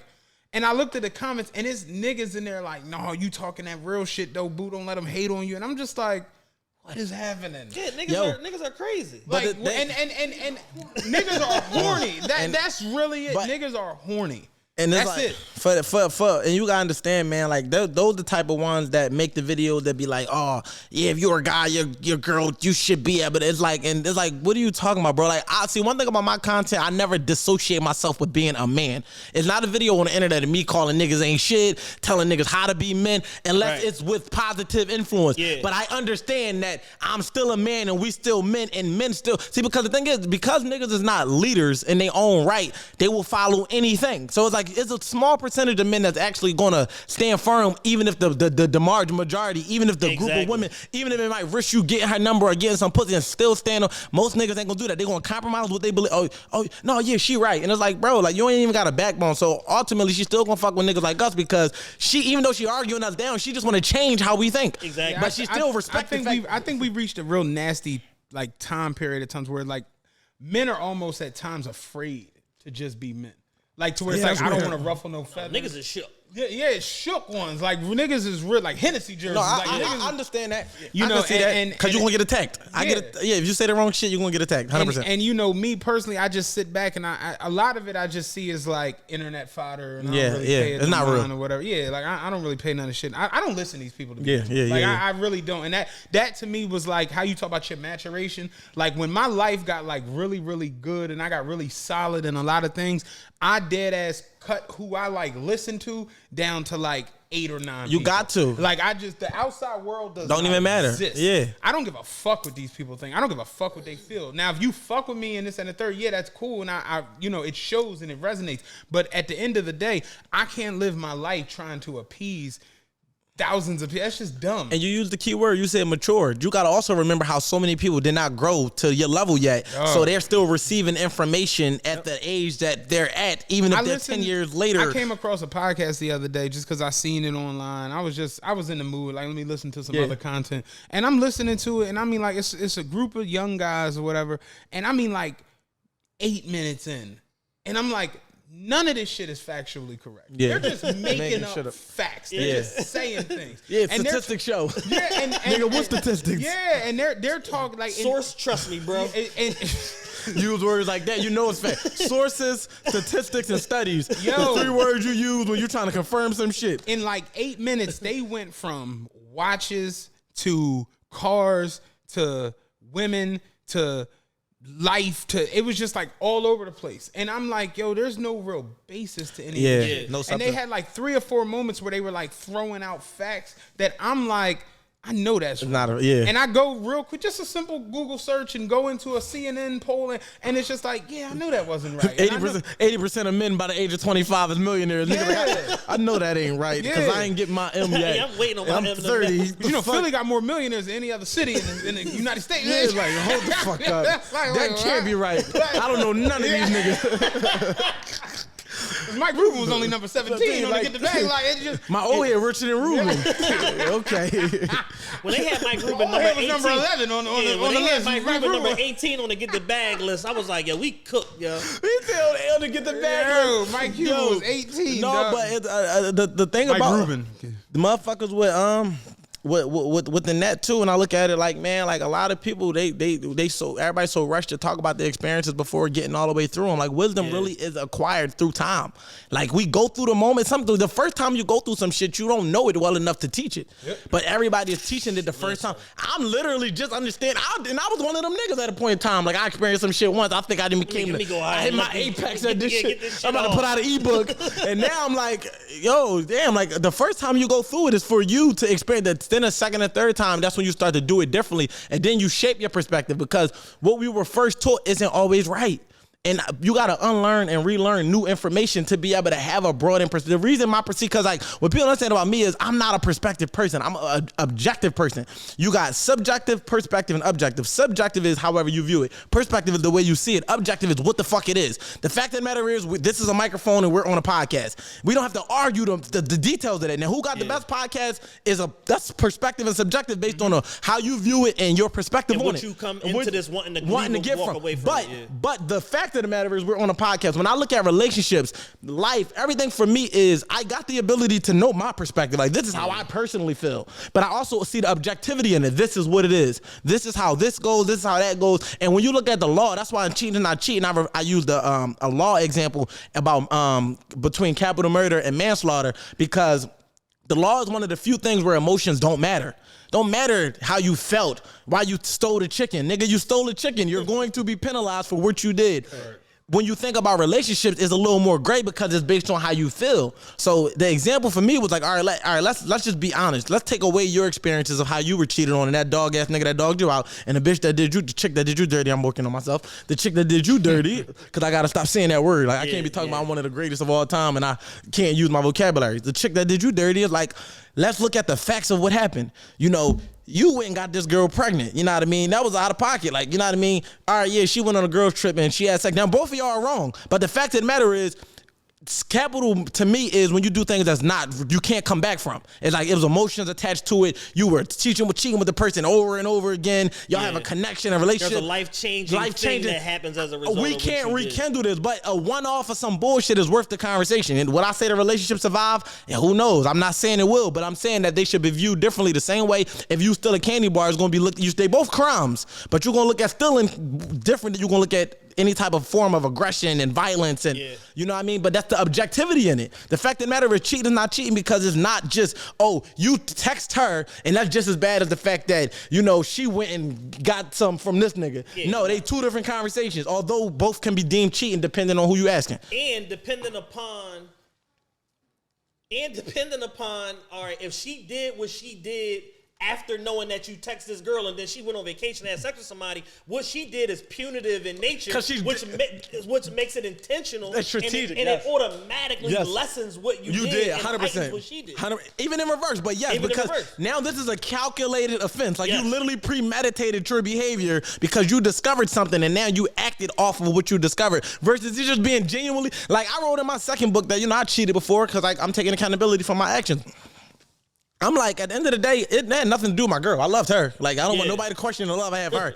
I cheated because it's what I wanted to do. Like, had nothing to do with what she wasn't doing and what she decided. No, I've seen other girls that I wanted to fornicate with, and I pursued them and had sex with them. Did I ever put myself in a predicament where it's like, I'm leaving my girl for one of them? It never crossed my mind. But in that time of my life, that's what I wanted to do. I wanted to chase. Now at 30, I can say that I ain't on that. And be honest with myself. Yeah. I cannot be lying and be like, no, I really had them. I had those years. That moment came and went. And now I'm just a better man because of it.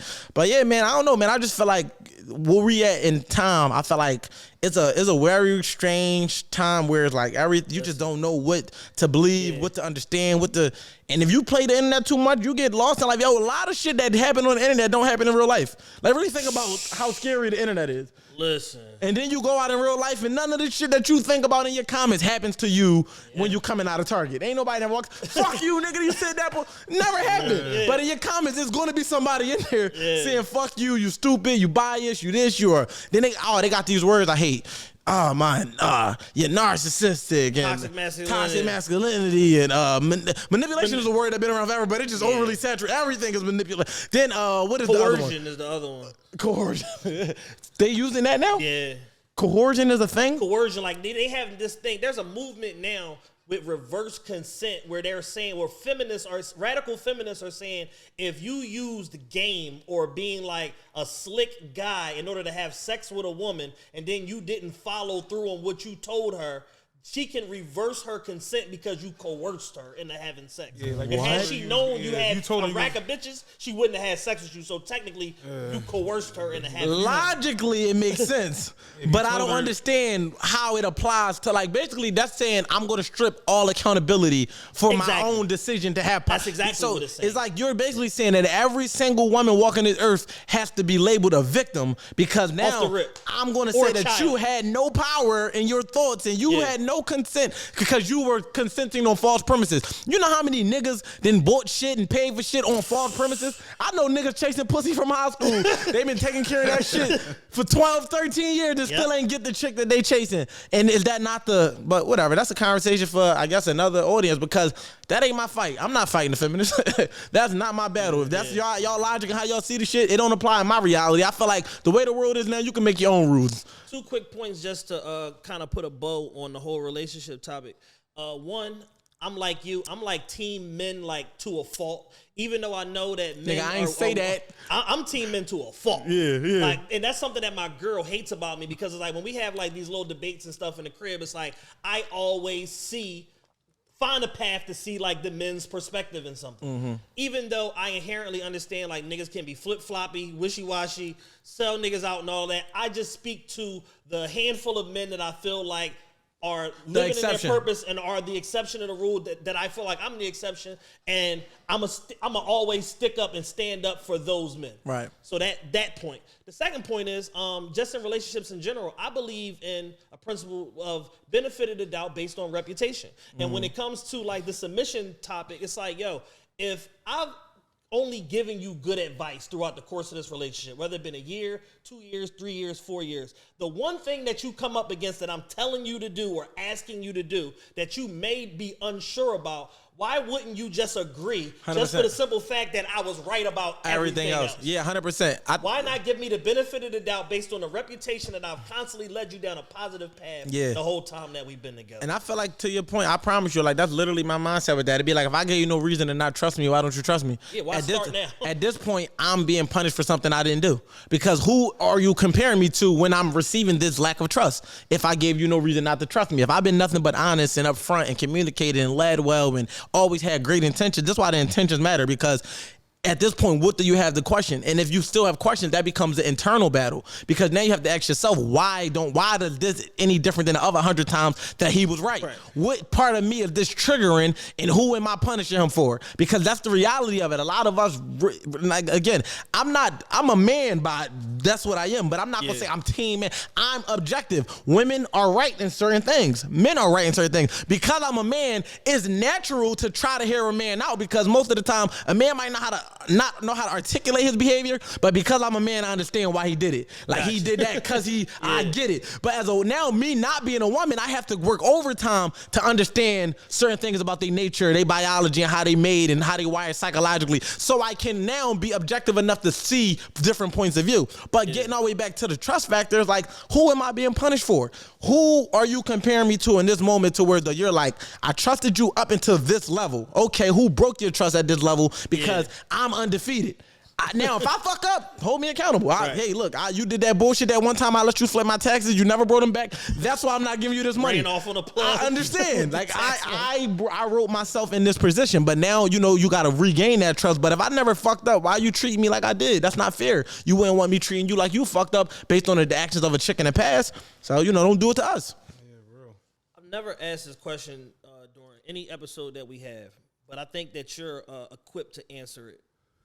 Are black men fairly represented in the media? Fuck no. I hate it. I don't even watch the media. I hate TV. I hate the blogs. No disrespect to nothing, because I understand the agenda and the narrative, but I just feel like they always make one stereotypical black man. it's gonna be the egotistical, narcissistic, manipulative, woman beater, deadbeat dad. And it's like, we all not that. So it's like, I can't respect the way we are depicted because it don't fit my reality. So if art imitates life and I don't live that, like how I just sat here and said, I don't live the life of these rappers, so I can enjoy it for entertainment, but it does not reflect my everyday. Why is there no, and I get it, we are so addicted to our pain as black people that if they showed the show with a happy couple, they wouldn't watch it. Yeah. They're gonna wait for him. You know how many times I sat beside a chick in a movie or something, she's waiting for the good nigga to do some nut shit? Yeah. I knew it. And he cheating. It's like, they can't even, but it's like, when you think about, when you said the confirmation bias about what they see based on everything they taught, how could you expect them to respect us when they had no example in the household, no example is being depicted in the media, no example in a close friend, and then when you are the example, you become the exception, not the rule. You know how many times, oh nah, that's just you, or woof, you're different. It's like, well, if you want niggas to be more like me, you need to lean into what I'm doing because y'all set the standard for how we carry it. A nigga is never gonna pay more than what it's worth. I know we talking about the media, how they depict it, but let me segue real quick. A nigga is never gonna pay more than what it's worth. So if a man is not giving you the shit that you want, you gotta ask yourself how much that it costs him to get it, right? So me and my mom had a conversation. I took her to dinner for her birthday a few months ago, and she was like, yo, son, when I was younger, men would just come and put groceries in the refrigerator. Like, we didn't even have to ask for shit like that. That made them feel like they did something. I said, well, mom, if you look at the nature of way independence is being portrayed as a strength instead of a weakness, when a man, what makes us feel like men is provision. Feeling like I took care of that. It don't gotta be financial. I handled that. I fixed that. I'm the man. If a woman is taking all of that off the table, what else do a man have to give her that she don't have but dick? So it's like, okay, now here me being a mentor to the young guys, yo, treat her with respect and, you know, treat her like this and all this cool shit, right? And then he hit her up 3 or 4 times and now he over there and he inside her. Who he gonna listen to, me or her? Right. He ain't did all the game I gave him didn't work because he ain't had to do none of it. So when we tell him, it's like, I'm not paying more than what it costs. You ain't never walked in Louis, Gucci, Chanel and said, this costs $2,500, I'm gonna give you $3,000. No, I'm gonna pay you what it costs. So if you're not getting treated accordingly, you gotta assess the price, not the monetary price, but you gotta assess your standard of what you present, and then you'll get a man to raise himself because we always gonna rise to the occasion. If we want something, we will get it. I always say that they say, oh, a nigga lazy if he sit around playing the game all day. No, he's not. He's mismotivated. It takes a lot of energy and emotions to pour yourself into a game. You're just putting your energy into the wrong shit. Right. Now, score on that nigga, bet. Now, granted, if you want a man that's actually motivated in a certain way, you know, it's about what you put in front of him that makes him want to chase. Because at some point we did chase a chick. Yeah. It's when we got her that a lot of niggas tend to put their foot up. Now I tell men all the time, it's not about when the time for us. It start for us, we know, damn, I've been chasing her since 4th grade. Now I got her. Yep, I got her ass. But for them, their time don't start till they give in. Exactly. So if they gave in at 26, it don't matter the other fucking 14, 15 clock starts the at moment 26. At 26. So we gotta remember that. But if she then compromises who she is and starts to try to keep us and not allow the relationship to operate purely in what it's supposed to be, then a man ain't never gonna rise to the occasion. But getting back to the media aspect of it, they don't depict us in our authentic representation of who we are as men. They only show the bad side of us. And it's like, we as black men have flaws. We are human beings, but we are not all bad people. Are there bad apples? Yes, but those apples are far from this tree because real and fake do not cohabitate. Yeah. Like, I'm not around motherfuckers with poor character. So it's like, why is there no, but that's why I speak. You'll never see me in certain conversations. It's just like, I barely watch TV because every fucking show shows these men that just don't exemplify who I am and what I'm on. And I don't complain about it. I just don't watch it. You'll never see me going on a rant on my page, 10 slides of why I hate these 10 shows, but you just would never see them in my search history. I said it years ago. I feel like looking, because I was a real TV, junkie when I was a kid, young man and shit. And just what we saw on television from black men was just like, even down to the urban shows. Like, it just, think about it.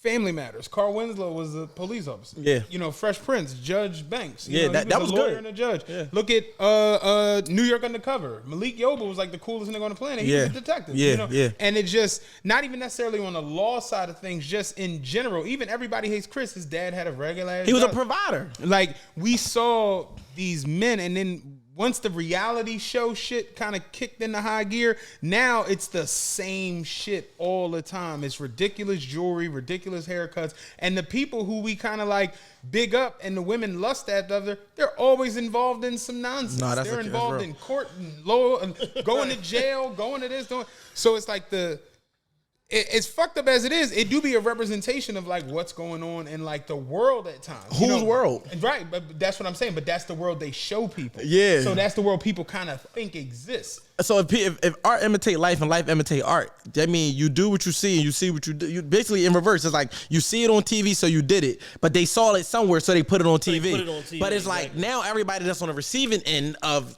art, life now imitating art. They are acting toxic to be that which they saw. Think about how crazy this is. Black as Fuck came out. Kenya Barris, right? He wrote Blackish, he wrote Grownish, he wrote Mixed. I never watched right? none of them. I ain't gonna lie. Well, Kenya Barris. Sorry, culture. Kenya Barris is a screenwriter. He came out with Black as Fuck on Netflix, right? It's him being himself. He's being Kenya Barris, and he's got a family, 6 children, his wife. That shit got torn apart by people because they're like, oh, black people don't act like this. That's crazy. It's now crazy. I want to go watch it. See, it's crazy that because- interests me because now it's like it's probably the truth of how some black people are, but we can't receive it. It was like a quirky, Kirby Enthusiasm, Seinfeld, dry humor type show. Yeah. But literally, he's Kenya Barris, who's a producer and a showrunner. His wife is a mom who was a lawyer, but now she's was a stay-at-home mother for all the children. But she's getting back into doing her thing. The kids are all got things going on. The daughter's he got the daughter in NYU film school, and as part of her getting into the school, she's basically doing a documentary on her family. Yeah. So that's what they're doing. That's and creative. It's just them interacting with each other. And people really went as far as being like, black people don't act like this. But I'm like, when y'all go on Love and Hip Hop and you see Scrap going to jail for 20 years and this person getting his teeth knocked out in the bar, and it's just like, no one's like, oh, black people don't act like that. They're like, no, I can understand. No, I just knocked the motherfucker out at the bar. You see these women go to lunch and they can't have lunch without throwing food at each other. No, yeah, and it's That like shit is crazy. But it's like, all right, but y'all, I mean, actually, what y'all name 3 good romance movies, black movies that are not extremely over exaggerated with abuse and toxicity, like something that ended well, even if it was some bullshit in the film. Give Love me 3. Jones is I was one. gonna say Love Jones. That was the joint with Tate. Tate and Nia Long. Oh, that was a good one. But it was like it got toxic. It did. That was slight. That was slight. That to the shit that the level that happened He went now. on a date with Bill Bellamy, pulled up in a hearse. Yeah, that was crazy. Bill Bellamy out of pocket for even pursuing her, but that's Super another out of conversation. Would we say The Preacher's Wife? Could that go in there? Preacher's wife. I want to say Baby Boy, but that Baby boy. No, that started the fucking toxic. That Baby Boy is the epitome of toxic black relationships right now, still to this day. But what else would I say? Black movies with good love, good ending, all of that. good ending, good love. It's a couple. I just can't pinpoint them right now. Coming to America. That was a romance to y'all. Though? I thought it was a comedy. It was like a rom-com. Rom-com. I'll take that. Rom-com. I'll accept that because that's a great movie. But you see how hard it is. It ain't a lot. It's like. But you know what's crazy though? I'm about to say because coffee. because I'm big on research, right? And I get a lot of my observation. I do a lot of my analyzing through observation, even with human engagement or even in films and shit. And I started to watch a lot of Caucasian films that was romance. And I'm like, yo, the problem they go through, I don't know if this is their reality versus our reality, but they never depict them. It's never that bad. It's like, it be a little cheating, a little bit of a little bit of disagreements, couple divorces, but they still make it work, co-parenting. Yo, you ain't lying. We say it all the time. Drama, trauma, and whole shit is what our culture we is grows up. addicted to it. I bro. just typed in the top 10 black love movies. And it's all drama. Number 1 is Queen and Slim. It's like, did they get killed? I'm about to say, wait, what? They got killed because she flipped out. Is that Atrimony? Jason's Lyric. Jason's Lyric wasn't. Her brother tried to kill her boyfriend. Poetic Justice in Chicago beat up all in, and that was when it was subtle. Like he just hit her with a 2-piece. He wasn't downright putting her. You know what I'm saying? That's all just poor representation. I'm going on Oprah Daily, Oprah.com. All right, what you got for us, Oprah? What you got for us, Ofree? You better represent us. You better come with it, Ofree. Malcolm and Marie is number 1. I never heard of that. That was with John David Washington. Zendaya. And Zendaya. Yeah. Oh, that must be new. Y'all said it's new. Yeah, that's I gotta new. go check it out. The Photograph in 2020 with that wasn't a bad movie. The Photograph? Yeah, it wasn't a bad movie. That was a nice movie. Queen That and was a good Slim movie. is number 4. I never- apparently I did not Oprah watch thinks it. that's a good love film. What else is on here that I know? Moonlight. Because I think for me, I don't want to be. About Last Night, Kevin Hart. That's one of my favorite. That's one of my favorite movies. walked Ken. out. No, that's one of my favorite I movies. left. I went to get All right, pretzels. Riff, what was I about hate last it. night? It was him Kevin and Hart, Regina King? yeah, no, but not even just Regina King. The other girl that was in 50 Cent Regina movie, Hall. Joy Bryant. Joy Bryant with Oh, Michael yeah, Ealy. yeah, yeah. I watched that movie at least 50 times. Now let me say this Think Like a Man. again. These are good black films. Let me say this right. Let me Just say, Right. Queen Latifah and Common.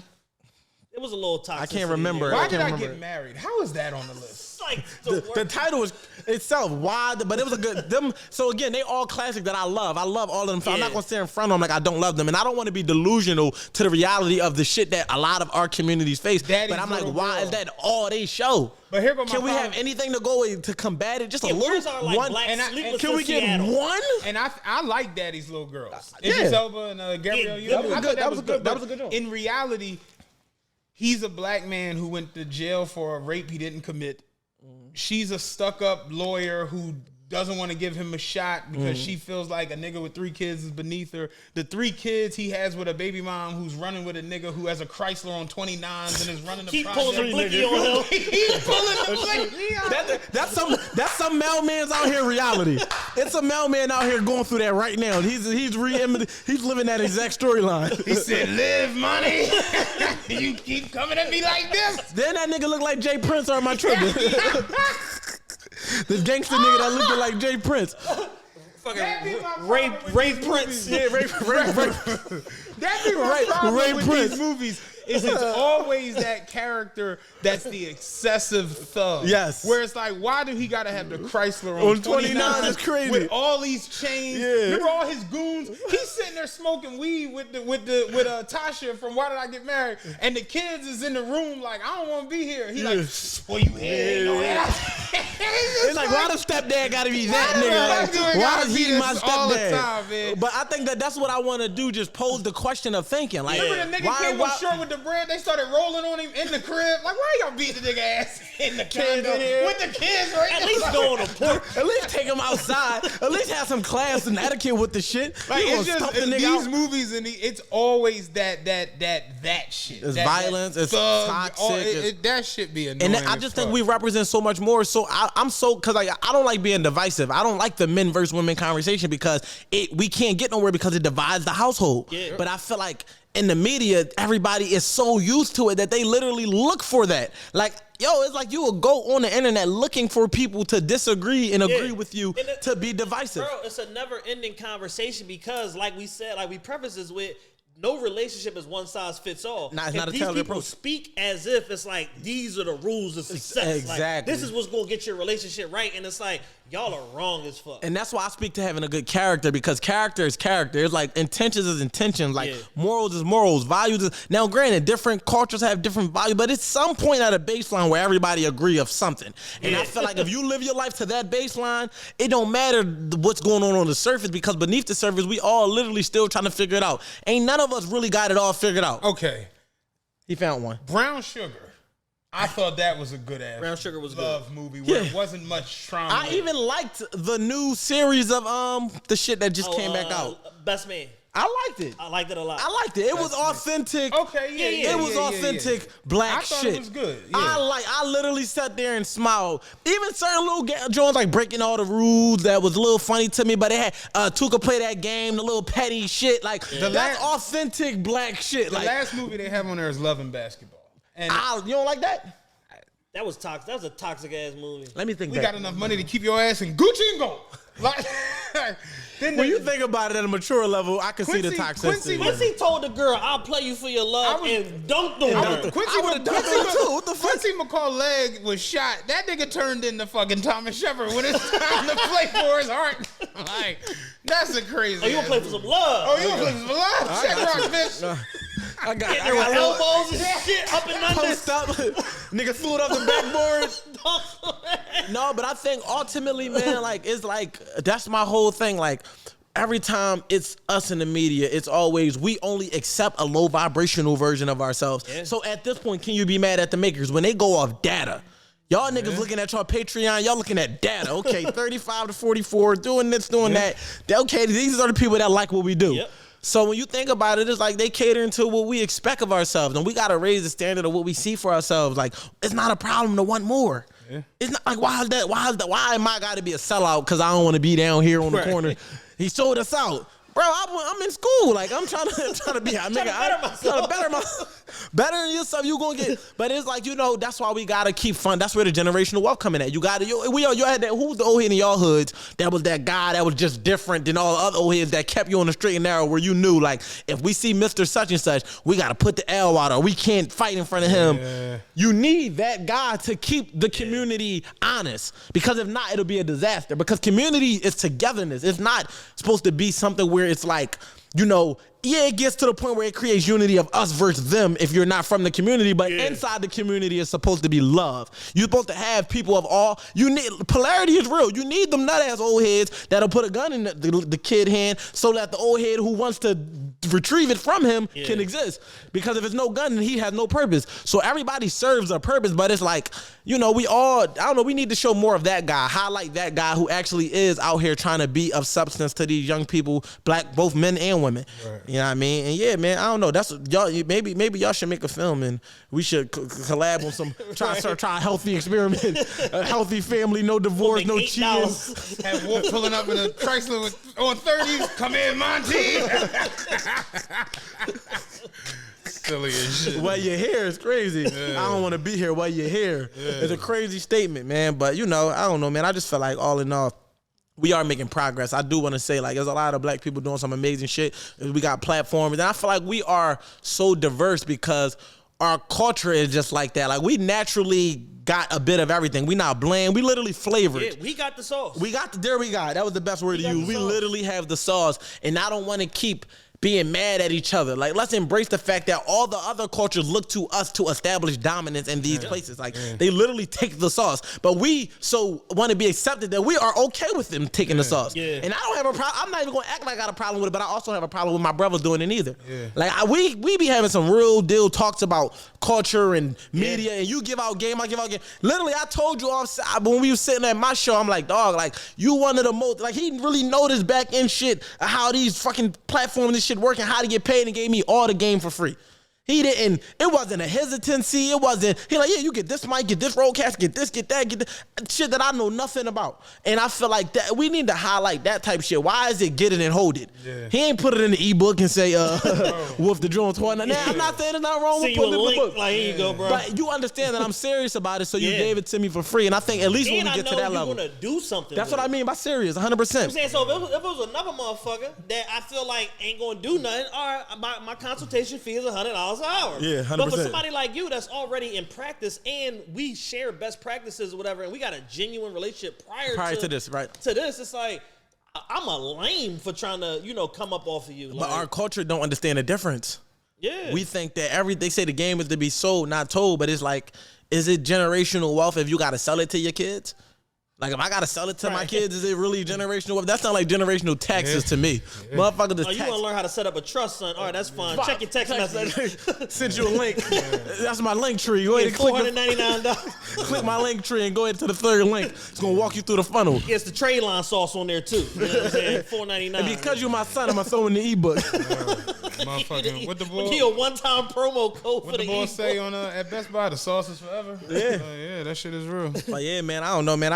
I definitely want to take this time to give y'all boys y'all flowers, man. Y'all been operating in this space for quite some time, and even before it was a thing. And I always like to look at the pioneers of shit because the pioneers never get the credit the way they deserve it. And I feel like when you pioneer something, you don't always take it to the highest level because people get it and then realize where you fucked up and do it faster and then proclaim dominance. Innovation. You know, the nigga that made the first car don't know that Tesla exists, like, and he never will. But the fact of the matter is, we still have to pay it back and then pay it forward. So we gotta tribute to people like y'all who was in this space well before me. And even though I'm a great talker and I'm great with the content, I still respect y'all as people who are in this space first, right? Because that's what I just got to do. So congrats to y'all on all of y'all success and everything y'all doing, add the claps and everything y'all got going on. You know what I mean? And I feel like even though y'all know that this is just the beginning, I still don't want to disregard the road here because it took you 7-8 years to get the information you gave to me in 10 minutes.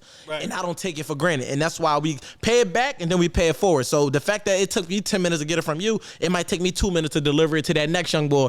And that's how we create generational wealth, by getting the learning curve and cutting it as fucking slim as possible. Yeah. And I feel like Kevin Hart, Jay-Z said this in that interview where they talked about the learning curve. And it's like, that's what makes it such. Like, if you get it at 50, you give it to the next person at 40, they give it to the person at 30. Now we got 10, 11-year-olds talking about financial literacy. Yep. So that's how we win. But to give y'all flowers, I feel like this platform is on the up and up. And man, the last thing I'm gonna say too is, when y'all look at yourselves, I don't think y'all compare, but when y'all do, if ever, look at the top motherfuckers in the world. Not saying y'all don't, and focus primarily on, y'all got this. It ain't nobody y'all don't know in this situation. Yeah. Literally, okay, next level thinking, TRPE has to be amongst, because I literally see people who are just as good, not as good, maybe a little bit better with certain shit. But the fact that y'all in the discussion, if this was the NBA, y'all deserve to be on the court as well. And it all, and I ain't saying y'all not, and I'm not saying y'all not already thinking that, but I'm just stamping it like, man, I see this shit to be something that when we look back 10 years from now, and this is a Drink Champs level, and it might get there in 2 years, but we still look back like, remember that talk we had? And my book is a bestseller, and you know, I'm thinking into the future how greatness is going to happen, and this is our moment. So we in the moment of history right now. Because y'all gonna go on to be some shit, I'm gonna go on to be some shit. We're gonna all have a conversation a few years from now and laugh. We see it all the time when Kevin Hart was in a movie with this nigga 10 years ago, and Paper Soldiers are, you look at Jay-Z and he did a song with this person 20, 30 years, then you look at him now and be like, damn, that was a moment 20 years ago, but this moment means more because it happened 20 years ago, and they can still shake each other's hand and be like, yo, we really had it. Even if Nas and Jay-Z Jay really got away from the Foosh niggas, didn't he? Like, damn. But yeah, man, y'all niggas is on some shit, man. Y'all, and I just want y'all to know that, man. We really appreciate you pulling up today, bro. Make sure you tell everybody where they can follow you at, where they can get your content, and most importantly, where they can get the book at. Yeah, for sure. The Art of Accountability is available in my bio. It's going to be on Amazon, but come get it from me because Amazon be taxing the shit out of us. You know what I mean? You gotta go to the moon. Fly, I'm just keeping it being. Like, it costs a lot to go to the moon. I don't knock it. If I want to use this platform, he taxing. But the link in my bio, or you can visit my website, thewolfhasspoken.com. The Art of Accountability will be out by the time y'all watching this. You know what I'm saying? And y'all can follow me on Instagram at WolfWSC, on Twitter at WolfWSC _ TikTok at WolfWSC, and Christian Mangles at Wolf. Nah, I ain't got a Christian Mangles. But all in all, yeah, man. I paid for my blue checks and I'm proud of it. So if y'all see me verified, I've been verified in real life. He actually had the blue check. I had that on the question like last June. In general, I didn't have a problem with it. Anybody that's a creator, a business owner, you somebody in arts and entertainment, little Keisha from down the block. Yeah, it's like anybody that understands the navigation that a blue check opens up for you. I understand it. But it's like, at this point, it's like we 4 days in. It's like attack of the blue checks right now. But them the ones that's not going to be there no more. The thing is, all right, so it's so many other benefits to it, like the protection on the account. The fact of the matter is, people make fake pages of me and try to scam people. That's that alone. We broke it down on Patreon the other day. There are a lot of benefits. But I do understand why are you doing this? Like, but I actually like the saturation of status from the, because it's like now you really get to see who's who, because that literally creates a like if y'all podcast page isn't verified and somebody else's is, for some reason it seems like they're doing more than y'all. We now have leveled the playing field for $15 a month. Now I've done PR and I've done marketing. I have gotten people qualified for verification through paid channels of publications. So I understand that end of the business as well. I know that 95% of blue checks are paid for. I was having this conversation with my homie the other day because he's like, yeah, motherfuckers paying for these blue checks. And I'm like, yo, here's the thing. Unless you're like LeBron or Drake, you still pay. There was a lot of people that were paying for them in the form of paying for media exposure, paying for a situation with the newspaper, paying a PR. Paying a PR. You're still paying. So it's like at the end of the day, unless you're like a mega, like only Jay-Z could show up and it's like, we don't even know if this Jay, but give it to him. Have it paid for 1 day, get verified, delete it. Because he called Zuckerberg. T Grizzly the hottest out. No, that's gotta be Jay. Like, you know what I'm saying? So remember when that actually happened? So it's like at the end of the day, you see a lot of these different pages and platforms. It's a lot of that was going on where you might not necessarily pay Elon $15, but when you paid your PR lady $1,500 a month for 6 months, and she got you on this publication, the Philadelphia, the Philly Mag, the this, that, and the third, and you got verified, it's kind of the same thing. And to that point, I literally have done PR for myself and had to, go through press runs and do marketing to qualify. And I felt like whether I pay or not, I can qualify. If you Google me, I have pages of work that speaks, Right. you know what I mean, to what Yeah. I've done. And that's enough, alone to qualify via IG. But the fact that they discounted it and made it $14.99 or some shit like that, you'll be a fool to not take advantage of it if you are somebody of something. Like if you still got a brand, well, you can't probably do your brand, but you can do yourself because they want your ID and all of that cool shit. But the fact of the matter is, I understand the conversation of why are you doing it and you do nothing. You literally stand on the corner and you just doing it because it's accessible to you. Someone's page I came get across my joint today where it's just like he follows 2,700 people and has. No, he 400 follows Oh no, that was another one I Yeah. said. Somebody was following like 6,000 and had like 500 followers. I'm like, It's just like why? But- what are we why doing? you But I'm pro verify yourself. I'm pro protect your account. I'm if you pro. got any positive Yeah, I'm momentum pro in your that. life, get verified. Yeah, because you at the end of the day, even if they was to cancel the subscription, you've got the feeling. You know how many years that shit was on my goal list? You got the feeling. You got it's like when you get the pussy one time. It's like I didn't marry her, but I got to feel it. Yeah. And I feel like right now I'm Drake enjoying say my one moment. time is fine with me. Fine with me. So if they got the subscription service, it might crash. It might not last for so many years or whatever. They might up the criteria to be verified and Yeah. still give you the subscription. They're going through the beginning stages of it. Yeah, they I think testing it they're out. I personally think they're definitely gonna up. Yeah, like you might have to have a certain follower count authentically. You might have to have a provide certain situations. Yeah, like it has to be a reason. Because But there's no way they're gonna let this just continue with every single body. this is fuckery. Yeah, motherfucker, create a page is verified. Right now, no boy, nigga got 0, 0, and 0. They don't have a post. Nigga verify. He pays $14.99. But I just feel like like I said, take advantage of it because just to have that moment. If they said you can pay to play in the NBA for one game, it's gonna cost you $10K. Would you do it? No, Some niggas would. they didn't pay me $10. No, you smart. But need a again, league minimum. but listen, I need a 10-day contract. Yeah, I need- but what I I'm need a saying is minimum. certain shit. Drake put his fucking crib on this little platform for you can record at his house for $250K an hour. It's somebody out here that's rich enough to just want to go to Drake crib for the Yeah. experience. Is going to pay that quarter. He's genius, but it's like you would look at a nigga like a fool for doing Drake nowhere to be found. it. No, it said it said feature not included. Yeah, Drake in The New shit said Zealand, nah. Drake feature not included. That means he's intentionally going to fly out the day you book your session. Oh, he just paid. Oh, he paid $750. All right, I'm bet. out. Gas up Eric Go Drake. ahead, go ahead and put Air Drake. Go put Air Drake in the air. Call up some tings, and we gonna hit the roof. But I just feel like it's worth it. But I of course before you do it, you be like, damn. But I wanted to get my shit from the muscle. It's like, man, listen. At this point, even though I Fuck get my the shit from the muscle. if you know what's Get so it how you bad, live. what's so bad though. If it says when you were verified, say if you get your shit from the muscle this month, people are still going to think you're the subscription because it says verified April of 2023.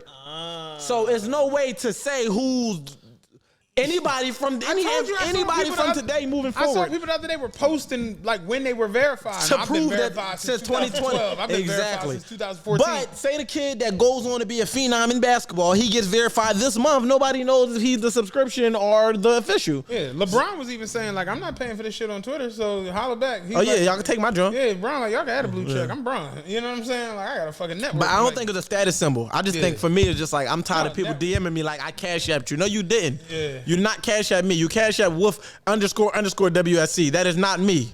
So now the check just protect all of that nonsense. It's me and your DM we if it's a blue check. appreciate you coming through today, bro. Yeah, I appreciate this has been y'all. Excellent. Yeah, man. You got anything else you want to throw out there? No, listen, man. Y'all gave me y'all platform. Y'all gave me a voice. I appreciate it. It was a You hell got of an a open door, conversation. bro. Whenever you want to come back. Yeah, it was a hell of a you know what I mean? conversation. Just go get my book, you know what I mean? We didn't go all the way in depth about it, but that's fine. Just understand that accountability will change your life. I call myself a philosopher. I got my own philosophies in there on how to understand how to take accountability, how to hold others accountable, and how to receive accountability because they're three different things. And just check out the book, you know what I mean? I got something called the 90-10 accountability rule, which will be in my TED Talk. I'm speaking into existence. And I feel like it's going to be something that people refer to as much as we do the 80-20 rule. So, I'm just trying to do things that will stick. Playing a long game. The Wolf has spoken. That's real. We out. Peace.